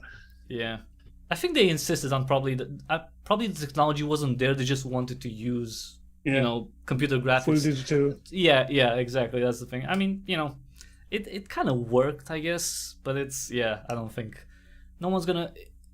If you take Star Wars now, the vast majority of people will want to see still the 3 like 4, 6, 4, Yes. 5, 6. That's and I think that's always going to be the case. Although the Mandalorian, hats off. I think they've done a pretty good job in kind of bringing people back to the universe. And I'm not very engaged in it. I'm not invested so much in Star Wars, but I liked it. Compared to the movies, like Episode 7, 8, 9, I liked the Mandalorian a lot more. It was a lot more enjoyable experience to see those than the movies. I For me, really at least. loved. I really loved the 7th movie, and I hated the 8. Yeah, I think I really hated it. So how could anybody do such thing to Luke Skywalker, to make him this old crazy stupid man? I mean, I think I don't know. I really don't know what they were thinking, but it's like they wanted to kill him off somehow. Yes, I don't know why they wanted to make him such a. He wasn't iconic anymore. He wasn't an iconic character anymore. Yeah, like you said, he was a crazy old man. It's like he was the hero of 3 movies. Yeah, and then he was just a rambling whatever old man. Like, I don't know. I only can imagine him playing the role. He must have hated it every moment. I think he commented a few times. Yeah. I think he was kind of being diplomatic about it, but at that level you have to be. Although he doesn't need to work or anything like that, but it's not like you're gonna talk crap about, and that's not very civil. Let's say. Yeah. You're gonna work and then say, oh yeah, there was such a bad thing, such an experience. Why did you take it then? Because you just wanted the money. But yeah, it's Episode 7 wasn't that bad because it was like a build up. And when I saw it in theaters, and I'm like, it's exactly what I was expecting it to be. It was introducing the new characters and a build up for something later on, like the next movies. That's what I mean. So that wasn't that bad. And the 7th one ended with such a good scene. She was meeting Luke for the first time, and you were, oh, I want to see the next movie. Yeah, exactly. I really want to see the next movie. And then there was number 8, and what do they do to Luke Skywalker? You can't do this. And that's the same with The Mandalorian. Bringing him back in the second season of The Mandalorian in CGI, I really hated it. I mean, they just wanted, I think they wanted something like, something so people can write about and tweet about. Yeah, it's like, oh my God, like something to, and it's not as easy to, to have a twist right now. Yeah. With people who, especially fans of the Star Wars or any IP, any genre, any movie, anything, any story, if you have enough of a following and people who are really fanatic like Star Wars has, you're not gonna have a lot of options when it comes to surprising people with something new. They're gonna expect it. A lot of people are gonna expect it. They're not gonna be surprised. And that was probably just so, oh my God, look at that. And like, yeah, it fell flat, but yeah. Still, The Mandalorian on the Star Wars scale, it's not that bad compared to... It's doing pretty good. It's yeah. I mean, it's definitely. I mean, I don't know the numbers and everything, because probably I don't think they give them, but I think it brought new life into the IP in general. And I say IP like it's a freaking game or anything like that, but it is an IP. Yeah. It's not it's not a story anymore. When someone gives $2 billion, it becomes just a property. It's not. Yeah. It's not the same thing compared to 1977 when it comes. And it's not. It's sad to see, right? A little bit, but it's also like, yeah, we kind of have to move on. Like, we have to let go. The only thing is that they don't let go. Like, Disney still is gonna make more new Star Wars, and people who've known the old movies and like them, they're more likely to be disappointed by the new things. And I think that would be true with every single IP like that. It's like, no, just make new stories. With the Avengers, I don't want to see anything that's new from Marvel right now, because it's probably not going to be as good as the original Thor. And actually, Thor was not that good anyway. But that's, at least I don't think so. I really loved the third Thor movie. I Ragnarok, because it was funny. Yes. I loved the more crazy setting and the music and it was a lot more fun. Yeah, the first two were too sincere. Yeah, the third one just made it much more interesting for me. Mm-hmm. So I'm looking forward for movie 4 of Thor with the same. Yeah. No, it's gonna be what, Natalie Portman, right? It's gonna be like the lead. Yeah, that's a little bit. I don't know how I'm interested. To do. She is a good actress. Yeah, but for all her faults, she's a good actress. So yeah. I love the fat and drunk Thor, and it's too good. Yeah, it humanized them a bit more. Yeah. I think they wanted to make something more comical with Ragnarok, and they did. And I think a lot of people enjoyed it. And yeah, but in terms of the Marvel universe, I don't think there's going to be as good as the previous ones. Like whatever comes next, in the next few years. I think it's also exhaustive. Like every year there's a new thing, like Captain America, like Iron Man, and it's like, okay, we're done. Okay, superheroes, fine. At least maybe I'm showing my age, but it's like I'm not as interested anymore. If it was maybe once every. Let's have to wait for Guardians of the Galaxy 3. I really am interested in this one. That never caught me. Like I've seen the first one and was like, okay, it tries to be funny. It really didn't get me. Like I don't care about any character really. It seemed like, I don't know. To be fair, I'm the type of person who did not want to see Game of Thrones anymore. I've said this on a previous interview. I watched the first episode of Game of Thrones, and I'm saying this because a lot of people watched it, right, and they liked it. I saw the first episode. When I saw the end, and I was like, who wrote this? A 14-year-old boy? I'm sorry, but George R.R. Martin, that the thing with the child, the kid climbing up and seeing them and then being pushed.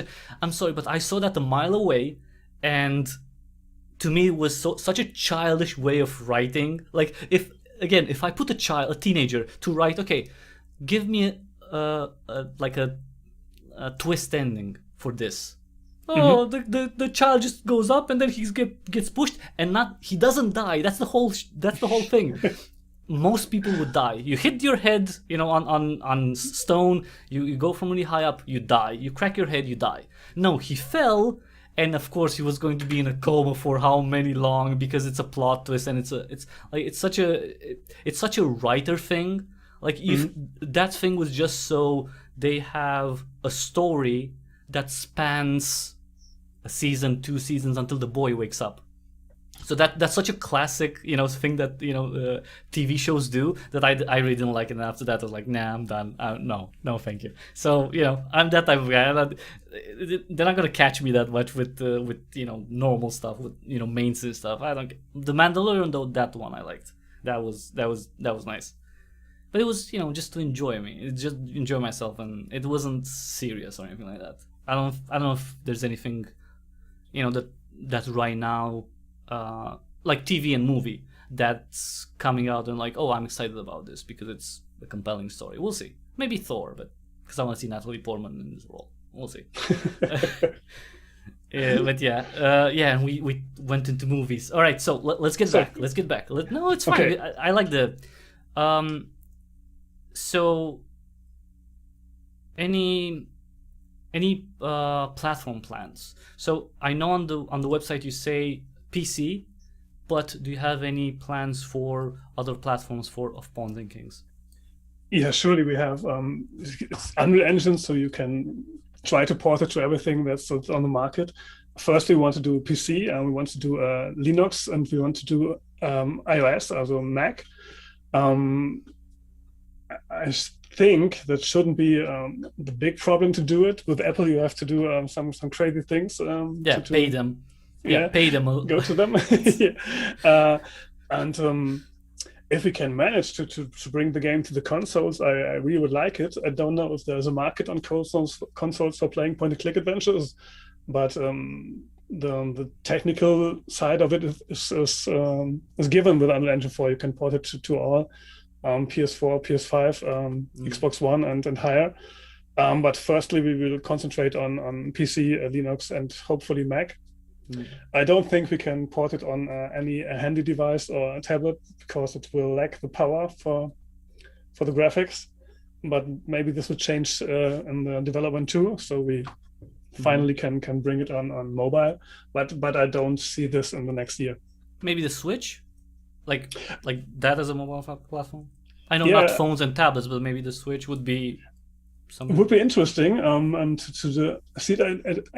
I heard they bring an updated version now with more graphics power.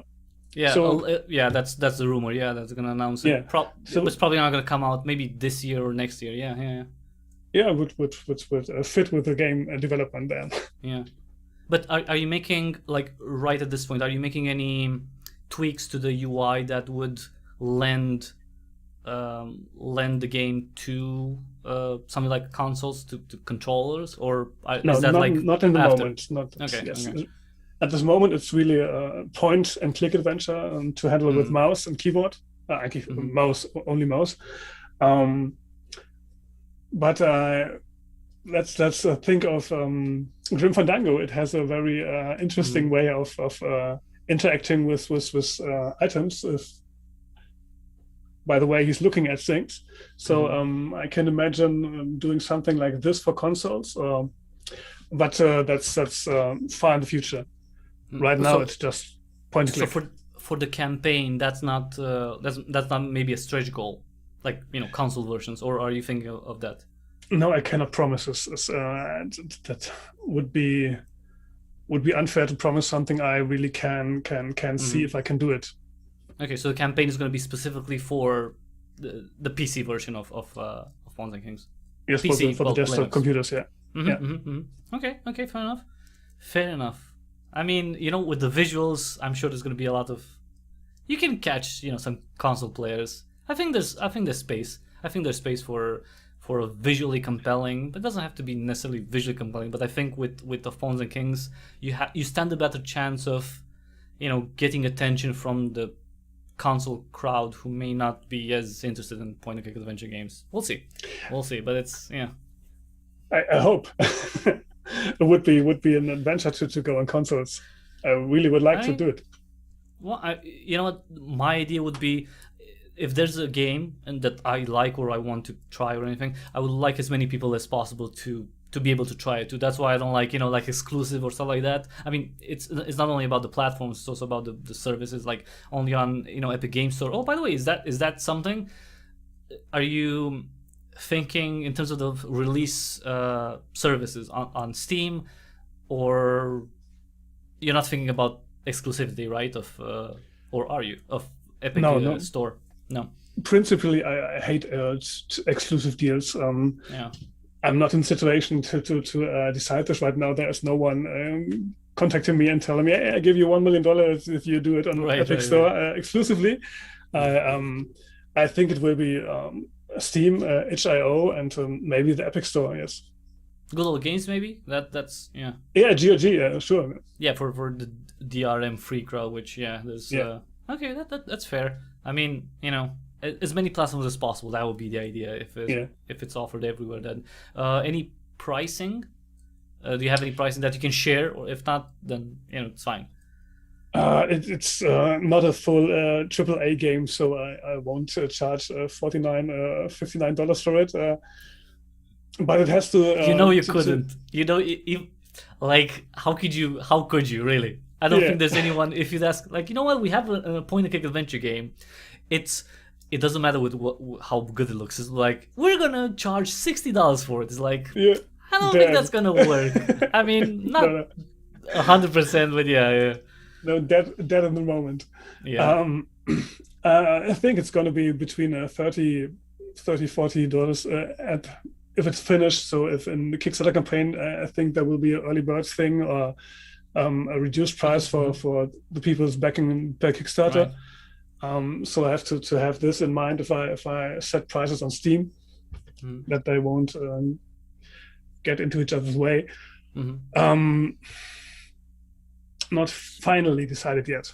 Right. Okay. But can we say I was thinking about even before you answered. I was thinking that it's gonna have let's say premium pricing. I'm not like. I'm using this just so it's a differentiation between the games that are like $15 and or $20. And no. It should have a premium price. It has to pay me and the people who develop on it.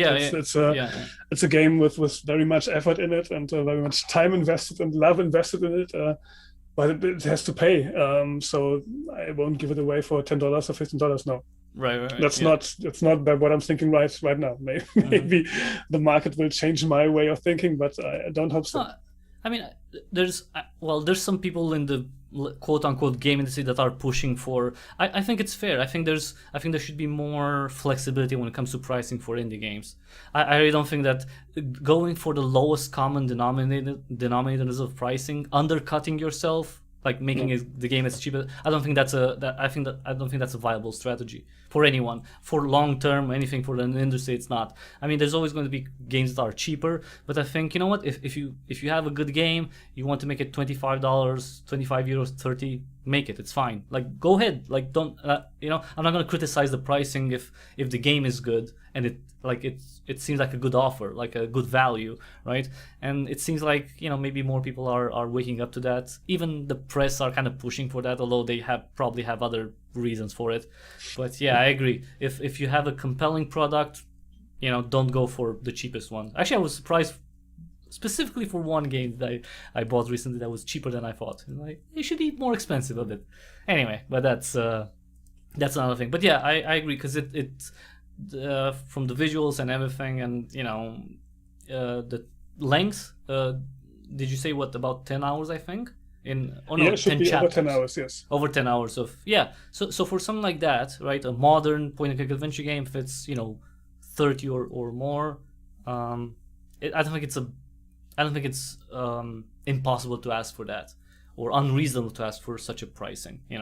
At this I point really hope so. Yeah. We'll have to see. I mean, it's again, it's a genre, but to be fair, recently there's been a lot of successful point-and-click campaigns, point-and-click adventure campaigns on Kickstarter. So I'm hopeful for of Pawns and Kings too. I'm waiting for the Lucid Dreaming one. I don't know if you're following. It's probably sure.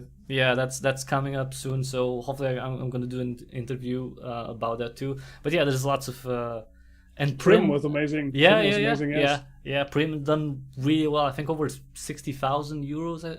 Nearly 70,000. Yes. Yeah, I was one of the backers too because it was so cute. I mean, come on. So yeah. Yeah, I got the puppet and Yeah, and the the casket. coffin. Yeah, Yes, that's, yes. yeah, that's so. Yeah, those are really cute. I mean, they're disturbing, but also cute at the same time. But yes, but that was a really successful, point-and-click adventure game Kickstarter. So that's, I think that's encouraging. I think there's more people who are. I think because of the quality of the games. Yeah. I think there's a lot of, like, if you take as a whole the whole point-and-click adventure genre, I think there's a lot of heart and hard work that goes into the games that come out in this genre, and I think I think that just shapes the market. So there's more people who are willing to invest beforehand into a crowdfunding such a project. So yeah, let's hope for it. Let's really hope for it. So I mean, we'll decide. Capia is coming out, and that had a campaign last year and it was successful. So yeah, I don't know. It's I should check on my Kickstarter because I have like a lot of point-and-click adventure. It's yes. I mean, Theropods, that was successful. I think I don't know how much they raised, but it was significantly over the goal. So yeah, it's going to be interesting to see. But all right, so let's anything that you're excited for or playing right now, if you have any time, that's outside, like you're just doing this for fun. Any games that you're having or interested in for fun, not for research or anything like that. What are you interested in? What are you looking forward to? And as I have 3 kids of my own and not doing much, everything I can to bring this game to life, there's less, really no not time. many no time right now. What are you playing with your children? I really love to play. The Witcher 3 was a game that was fascinating to me. I really loved it, but I got stuck. And then if you can't go on for 4 weeks, then you're lost and you don't get into it again. At the moment, I really would love to see the new Harry Potter game, the Hogwarts, the thing, the open world Harry Potter game. But that's I don't think that's. Did they announce that a delay for that? I think I don't remember. I'm not sure right now. I have seen the trailer half a year ago, and it was really an open world with the Hogwarts setting. With my kids, I can play it. I would love to do it. Yeah, I think it is for. Yeah, I think it's for, or they're targeting a wide audience. Like they're making it so it's I love the Red Dead Redemption, the last one, but too much time. Too much time. It only takes too much time. So what I really loved was Ori and the Blind Forest. Oh yeah, the successor. That was really fun. Yeah. Those were really fun. The visuals, the story, it was so emotional. I really loved it. And the second one blew the first one with so much ideas and mechanics. But right now I'm not playing anything. Oh, you're not excited for playing the newly patched Cyberpunk 2077? Jesus, that's so much. It's on my mind. I saw the development and the trailers, and I really would like to play it. But you really can do honor to a game if you play it and then end it. You can play it 2 days and then stop, and then 4 months later you play it 2 days. So if I decide to play it, I really wanted to play it from start to finish. But Cyberpunk would be definitely the game I want to play next. Yes. Well, you know what? In a year or so, when you finish of Pawns and Kings, I think that maybe then Cyberpunk 2077 will be in such a good state that you'll be actually like everyone's going to be satisfied. They will do an enhanced edition of it, like they did with The Witcher 1, 2, 3, and this version will be perfect for me then. Yeah. Well, to be fair, hats off to CD Projekt Red. I've always liked the way they're doing like post-release support. I mean, since the first Witcher, they've done enhanced edition that really brought a lot of stuff, and it's they kind of screwed up with this one. Yeah, really. But I hate to see them screw up. I really hate to see them do it. I was so impressed with the first 3 games, and they managed to keep the quality, and I really was very sad for them that with Cyberpunk 2077 they went too early. I mean, you know what? I think it's the people. I think it's. I think some people left and went, and you know, there were some changes there. It's. Yeah. I don't think it's only. I don't think it's only the money reason, because there's money involved too. You know, like they could have waited Surely, for yeah. April, but or later on. I don't know, but money was the reason. I think it's also people. I think there were some changes in the team there, and it's I don't think the old CD Projekt Red is. It's like Blizzard. It's like Blizzard today is not Blizzard. Let's not hope that's like Blizzard. I mean, could be worse. Could be BioWare. Like, yeah, yes, could be BioWare. Oh, God, yeah. Jesus! Let's not talk about BioWare. Yeah, Oh, I know what. It's sad because it's. I really like so many games. I mean, I remember pre-ordering Dragon Age or Origins, the first Dragon Age, and like being so excited. And I got like the special edition, and I was so excited to get it. And I played a lot, like I don't know, 50, 60, 70, $100. I don't know how much. And after and Mass Effect was really good. And after that, it was like it wasn't bad, but it was like downhill. And it's I'm not. I don't know. We'll see. I'm not hopeful though for the next ones. I'm more hopeful of indie games to be like. If there's anything that's gonna get me excited, it's probably gonna be on the indie game side than AAA titles, because there's more innovation, there's more stuff, there's more variety, there's more experimentation, more people going crazy with certain things. So I think that's the life force of gaming. That's I mean, Fortnite is fun, but Among Us. I never catch Fortnite. It never catched me. I've never played. Epic, I see my nephews play. They play like Among Us. Yeah. They like it a lot. They like Minecraft a lot, of course. But Minecraft was fun, like from the beginning. Like anyone can find Minecraft fun. But it's I don't care so much about these like the super mainstream games. They don't really. It's not that they're bad or anything like that. It's just they don't speak to me as much. But Fortnite wasn't a mainstream game in the beginning. Eh? No, well, yeah, but it didn't work so much in the beginning. Yes. I mean, I don't have anything against them. I think they tried to do something new with the original Fortnite, and they made a shift that made them a lot more money, and they got a lot more attention. And you know what? Kudos to them. Because for example, you could take what was the what game they were? I don't remember the name. What they made another game. Epic, and they shut it off. It was also No, Paragon. Paragon, yes, Paragon. Yeah. So the characters were amazing. I mean, I feel sorry for the project because it got abandoned eventually. Unreal Tournament, you know what? It has a special place in my heart. I don't think it's gonna come back in terms of. I wish it could, but I don't think it's gonna happen. But I remember like 99 Unreal Tournament 99 was just we played.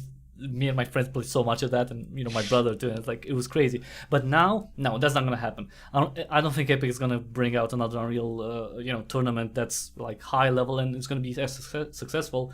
But Paragon, they tried something a little bit different, and it's really sad that it didn't pick up and they abandoned it. So that's kind of sad. But we'll see. I think Epic still has like the philosophy as a company to bring something like really polished and fun and new. I mean, even if it copies like a semi-new, like the Battle Royale thing. But I don't know, we'll see. I'm not sure Epic will get into games again. No, not much. No, I don't think they're going to have like 100. Yeah, I agree. I think they're still going to continue development though. Like new projects that are not Fortnite, that's what I mean. I'm not sure about this. I haven't heard anything about Epic doing new games or something.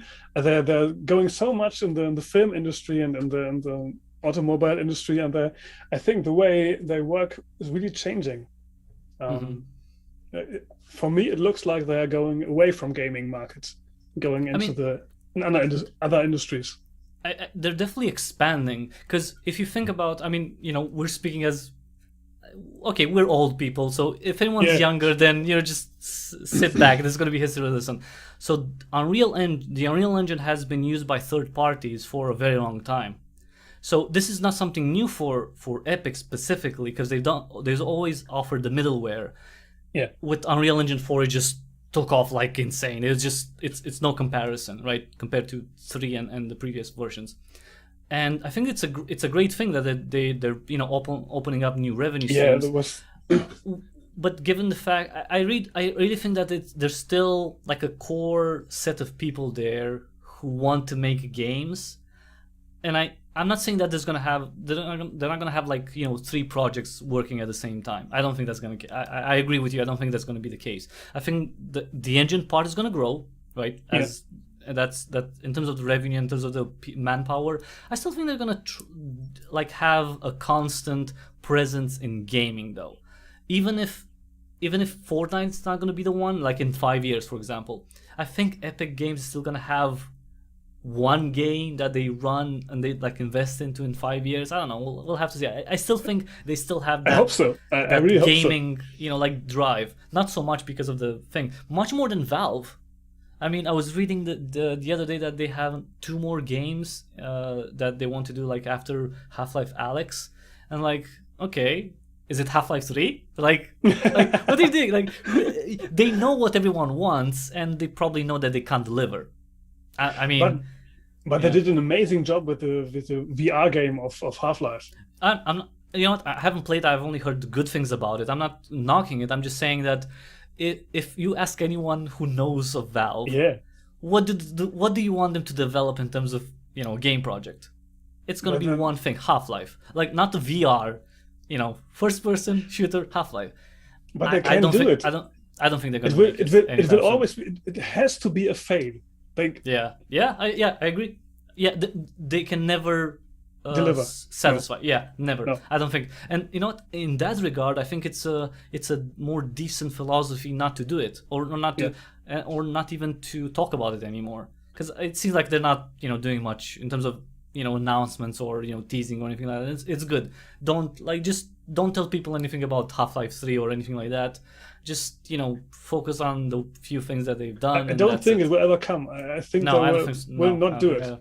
At least maybe not Valve. I don't know, but I agree. I don't think in 5 years we're gonna know anything more about a new Half-Life first-person shooter from Valve specifically. I don't think so, because I don't know about 10 years. But it's sad. They develop Steam, so what do they have to do?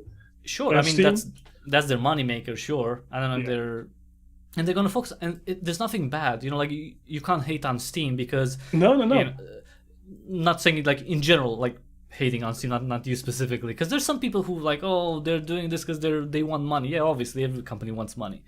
The thing is that it's a transition. You may not like it, and I don't like it necessarily, but I understand it. Valve is making more money from Steam. They put more emphasis on Steam than making games. That's it. That's the reality. Just move on. There are other games. This is like, you don't have to cling on Valve. This is my hope, and no, it's just a company.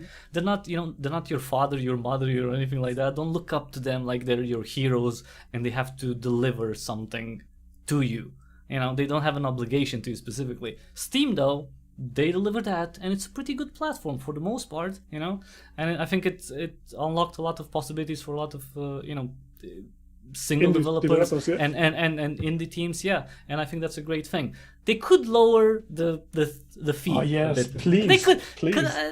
Just put it like 20%, like 10% for like lower 10 for 20% for everyone. Just not tiered and crap like that. No, just lower a bit for everyone, and that's it. I think everyone's would win for that. Sure, they're gonna lose a little bit at the beginning, but overall, more people are gonna be on Steam and so on and so forth. And it's Anyway, for financial advice, Valve, come to us, because it's we need the money. Yes. Why not? We need the money. All right, so let's plugs. Let's do end plugs, unless you have anything that you haven't covered that you want specifically to mention about Of Pawns and Kings. I don't think of anything, but just I need every support I can get for the game. It's a work of love. I've done more than half of my life. I am invested in creating this game and bringing it to life. So it really would be one of the biggest things in my life to get this baby born sometime soon. So the Kickstarter campaign for me is very, very important. it's a very, very interesting time right now. So I have to decide when to start the campaign. There are many people and things talking to me and saying it's the right time to do it now. You have to wait. You have to build a community. You can't take that much money. You can't. There are so many opinions on it. It's hard to focus on what's the right thing to do. So I think it would be best to be honest in all things you can tell, and that's the way I chose to do it. Hopefully, it will pay off in the end, and we make this game funded, and I can do the next year and making this game final. So is that like regardless of what happens? Obviously I'm rooting for you to, and I'm going to be one of the people who pledges on the Kickstarter. But regardless of the crowdfunding campaign, are you targeting like next year for a release or later on? It's we talked about this, and we think we can finish the game in 12 months. That's the absolute minimum thing we can do. But we wanted to take 16 months for the game, so we are not doing the thing we so we cannot deliver in the end if we are taking longer than we thought. So we are starting with 60 months for development. That's what we decided to do. Hopefully we can deliver faster, but better this way than the other turnaround. I mean, after 25 years, what's another 4 months? What's 4 months? Yes. And the funny thing is that the vast majority of people, like you're in that situation, like your time investment in that. For people outside, it's like, yeah, you can wait another 4 months, chillax. For you, it's like, yeah, it's been that much, but yeah. Okay, so it's not far off. That's for sure. Like that's encouraging because I don't want to wait too long until I want to see it. That's for sure. It's not, and I'm not rushing you. I'm just saying that it's a game that I want to play, so it's exciting. Especially I definitely want to check out the demo version. Now, something there was a question, but I totally forgot. Oh, no, because come on, I'm not that old. What has been the response so far? Like with trying to market the game, what's in terms of the press, in terms of people who've seen the trailer, the pictures and everything. What's the feedback? What have been? The feedback is very good. All are praising the graphics, the trailers, and it's just the genre that's making worries to other people. It's a niche kind of genre. It's point and click. It was a big thing 20 years ago, but it's not that big thing anymore. So it will have to show if enough people are interested in the genre anymore. I think they are. I mean, that thing with adventure games being dead. I've read about it in 1999. Come on, it's like they're not dead, but it's there's a solid fan base for it. It's a very good community, but it's not as big as you can make a living with one game. So you won't sell millions of copies with a point and click adventure game, no? It's, right. That's for sure. It's a piece of passion. There's very few games you can sell a million copies of. No, that's not what I'm planning. So it's right. You have to activate every one of them to make it work. I guess, and so I'm trying to achieve this in the next few weeks and month. Yeah, I'm following the lead designer of Heroes of Might and Magic 3. I don't know if you've played it, and I played the games. Yes. Okay, it's my favorite game in the world. It's a turn-based strategy game. It's great. Anyway, and the senior designer, the main designer of Heroes 3 is right now working on a new turn-based strategy game. Okay. And I remember that he was saying he's doing a newsletter, and every month he's talking a little bit about the progress on the game, what factions and stuff like that, and putting interviews and stuff. and he was saying something like he wants to do a crowdfunding campaign, and he wants to start. His target was to get 50,000 people on the newsletter alone, and only if he got that, he would be confident that and it's like that's a lot. That's a lot of people to get 50,000 like on a newsletter. It's not like but it's interesting because the way he's thinking, probably it's like the budget is probably really high for something like that. So maybe that's the thing. Whereas in your case, that your ability to work from home and the fact that you've had a job that's outside of that, and you didn't have to struggle for money, it's going to be a bit. You're not going to have to ask for like 500,000 euros, stuff like that. But it's not easy to make a living with the job, but it's possible. You're not gonna probably sell 1 million, but 50,000, why not? I think I don't know. Gibbons, do you know the Gibbous? It's a point-and-click adventure game from Stuck in the Attic. It's yes, I've heard about it. Yes, I think they announced like a few months ago that they sold like 40,000 copies, something like that. So that's pretty decent, for again, an indie point-and-click adventure game from a team that hasn't been known until then. So it's and they're working on the next project now, and hopefully I'll get them for an interview. The point is that there's definitely life in this genre. Yes. But the hardest thing, and you've obviously realized this, is to get as many people to know of it as possible. Yeah. That's the thing. Like if you can channel as many people into knowing that you are doing the game, that you are on Kickstarter, then I think it stands a very good chance to be a successful campaign. You just like many people need to know of it. Many like So that's why I was asking about the response in general. Yes, the response I had right now is very, very how to say it? It's very encouraging, positive. Encouraging, yes, that's the right word. Encouraging, yes. Yeah. Yes. Yeah. I talked to the German head of Kickstarter here, and he thinks about the campaign very, very high, and that's very motivating. So I will work as hard as I can. Well, I mean, you're gonna finish it anyway. That's the point. It's just that, let's get this, let's get this done in a timely manner. And the final stretch. Well, 16-month stretch. That's quite a stretch, but it's game development. It's not gonna for the game. Yeah. So are you thinking of life after of Pawns and Kings sequel? Anything, something different that you'd like to do after this?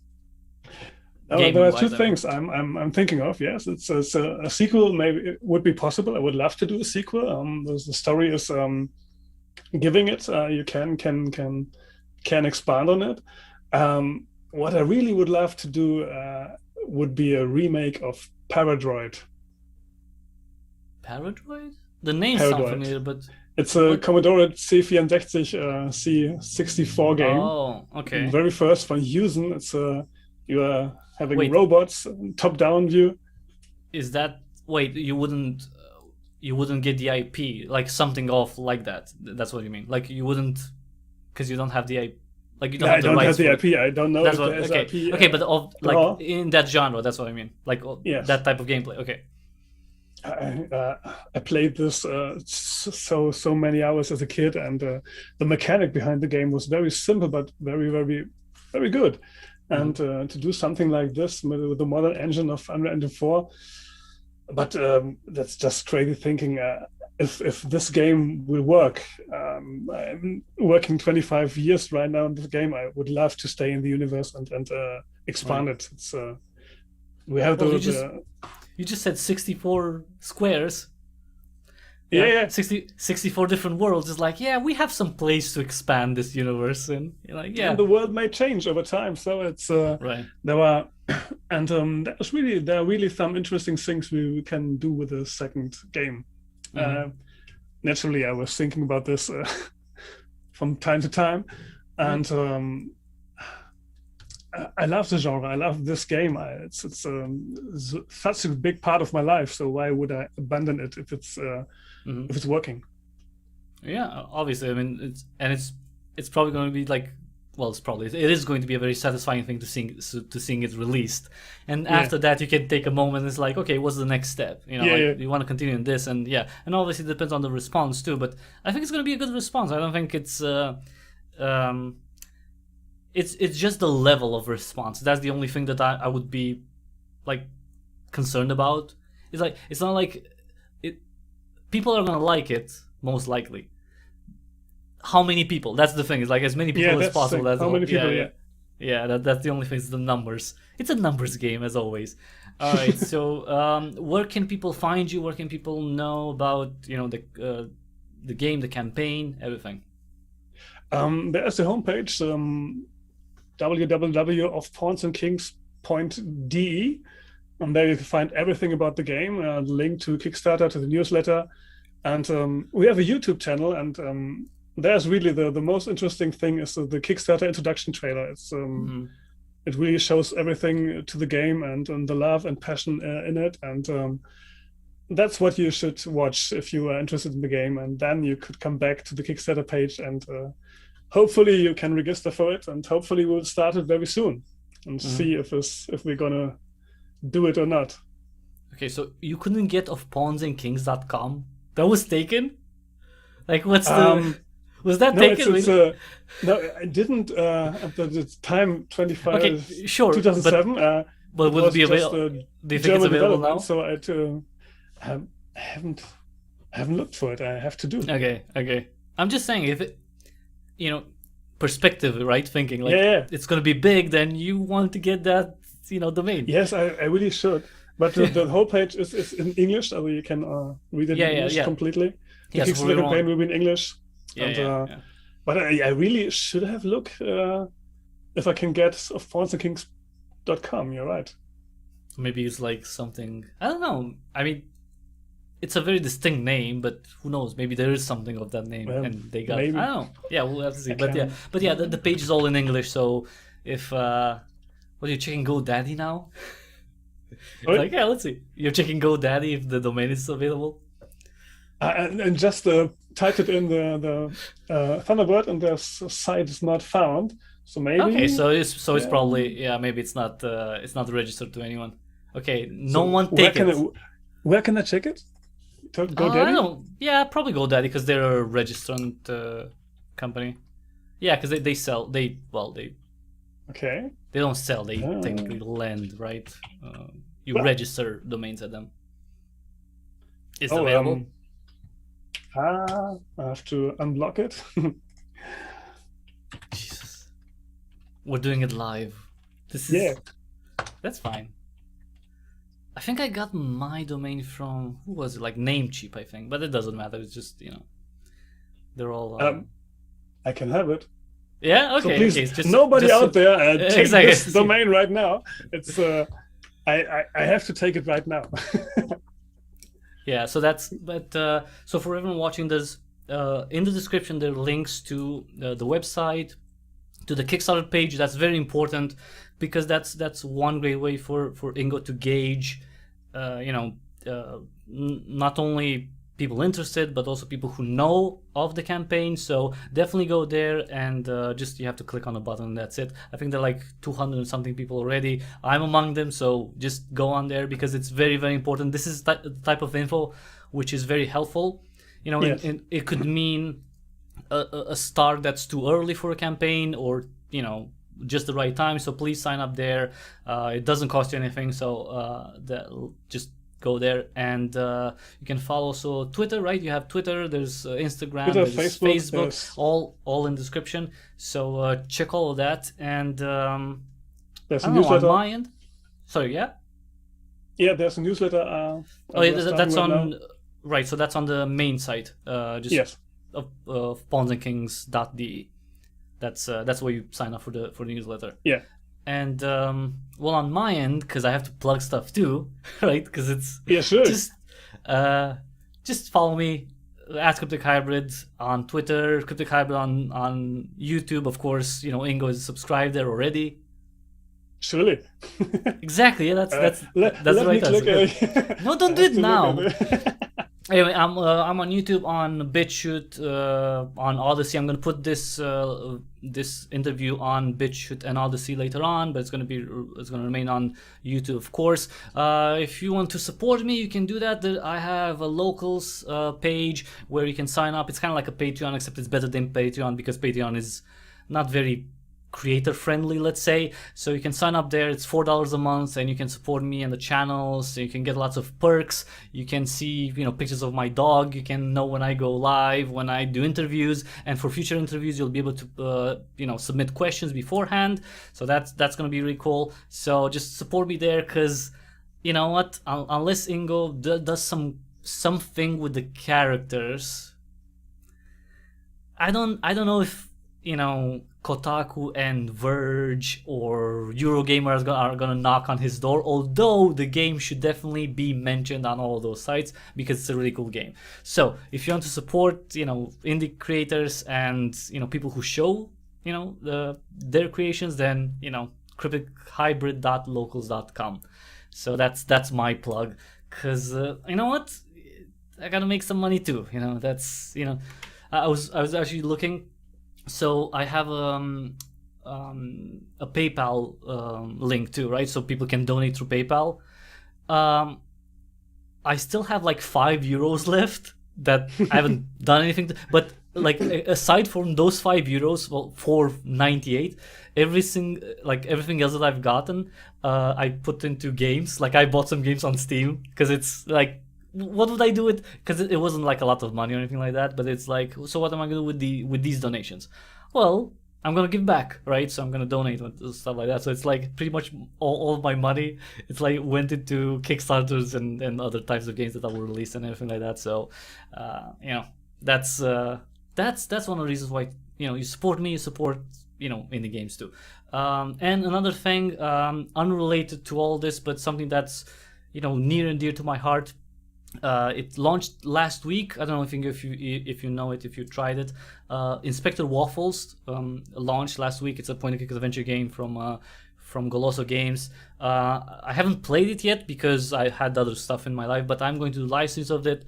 It did come out last week, so check it out. I think it's I've played the demo. I know Ian. I've talked to him. I've done interviews. It's a game that you definitely should check out, and it's really not expensive, like €12, something like that. And check that out. Inspector Waffles on Steam. I don't get any money from it or anything like that. It's just to support someone who's been doing this game for like 4 years now. It's not like Ingo 25 years, but he's been working for 4 years on Inspector Waffles, and it's really amazing to see it come out finally on Steam. Really, I'm so proud of him, if I could say that. So check it out. It's Inspector Waffle. It's a really good game because it's pixel art. It's you play a cat detective. It's mystery. It's cool. I've covered it previously, so people who know my channel also know that.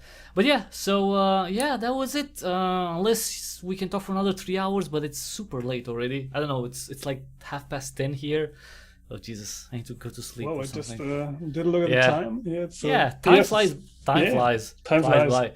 But thanks so much, Ingo, for agreeing to come on and being so honest. And it's I think all of this helps because people can sense the passion when you speak of your game. So it's like that's an incentive to want to, at least from my end, and I think other people too. Like seeing you talk about your game makes me want to help you more to see that project through. So I'm definitely looking forward for the demo. I'm definitely going to cover it, and I'll be a supporter on Kickstarter as well whenever that comes. I don't know when. I'm not privy to any information like that, but I'll definitely be waiting for it. So just close it off, whatever you want to say, and then we're gonna let everyone go. Christian, thank you very much for the time and the interest in my game. It's really was very, very fun and nice to talk to you about the game. It's come on, come on. Your English was good. You can't say that you've done. Come on. You can't be. No. I didn't do an interview in English till yet, and I think I'm stumbling over the words from time to No, time. you've done really well. Are you kidding me? Like, don't tell me you're looking okay. at that. It's like, yeah, come on. Thanks. So it was an honor to be here, really, and I would like to talk to you again if the game would release. Talk to you in private from time to time. Yeah, definitely. I mean, thank you very much. When the release is, because it's gonna be released. That's for sure. If I have to rob like a bank and then like give you money to finish it, this is gonna be released. Let's make a deal with this. I can sign a contract, okay? You write. I mean, you know what? I don't have that much money, but I mean, I'm not Elon Musk. Like, that was a hypothetical in the beginning. I'm not Elon Musk, and I have to. Yeah, that'll be fun. Okay.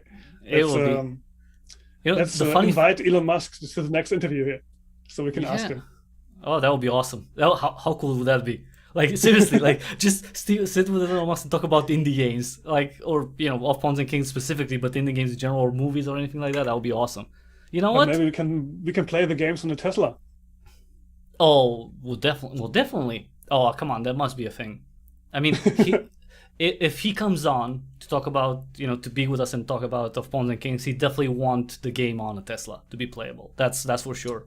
Yeah, I mean, it's like, because he's probably gonna know, like, oh, it's Unreal Engine 4. Oh yeah, that works fine on Tesla. That's fine. Yeah, I mean, I'm sure he knows. Yeah. Oh, I'm sure he knows stuff like kind of what would work in terms of the capabilities of the system of the cars. So he'll probably, I think he has a good idea of the technical side, and he'll know that it could run, a game like for sure. I mean, I think it's anyway. We'll talk. Thanks again for being here. Thanks everyone for watching, and I'll see you again tomorrow. What is tomorrow? Thursday. Inspector Waffles. That's what I'm gonna start playing Inspector Waffles, a cat detective, because I love cats. I like cats. It's fine. I adore dogs. But thanks for being here, and until the next time we see each other, have an awesome day. Thank you. I wish this to you too.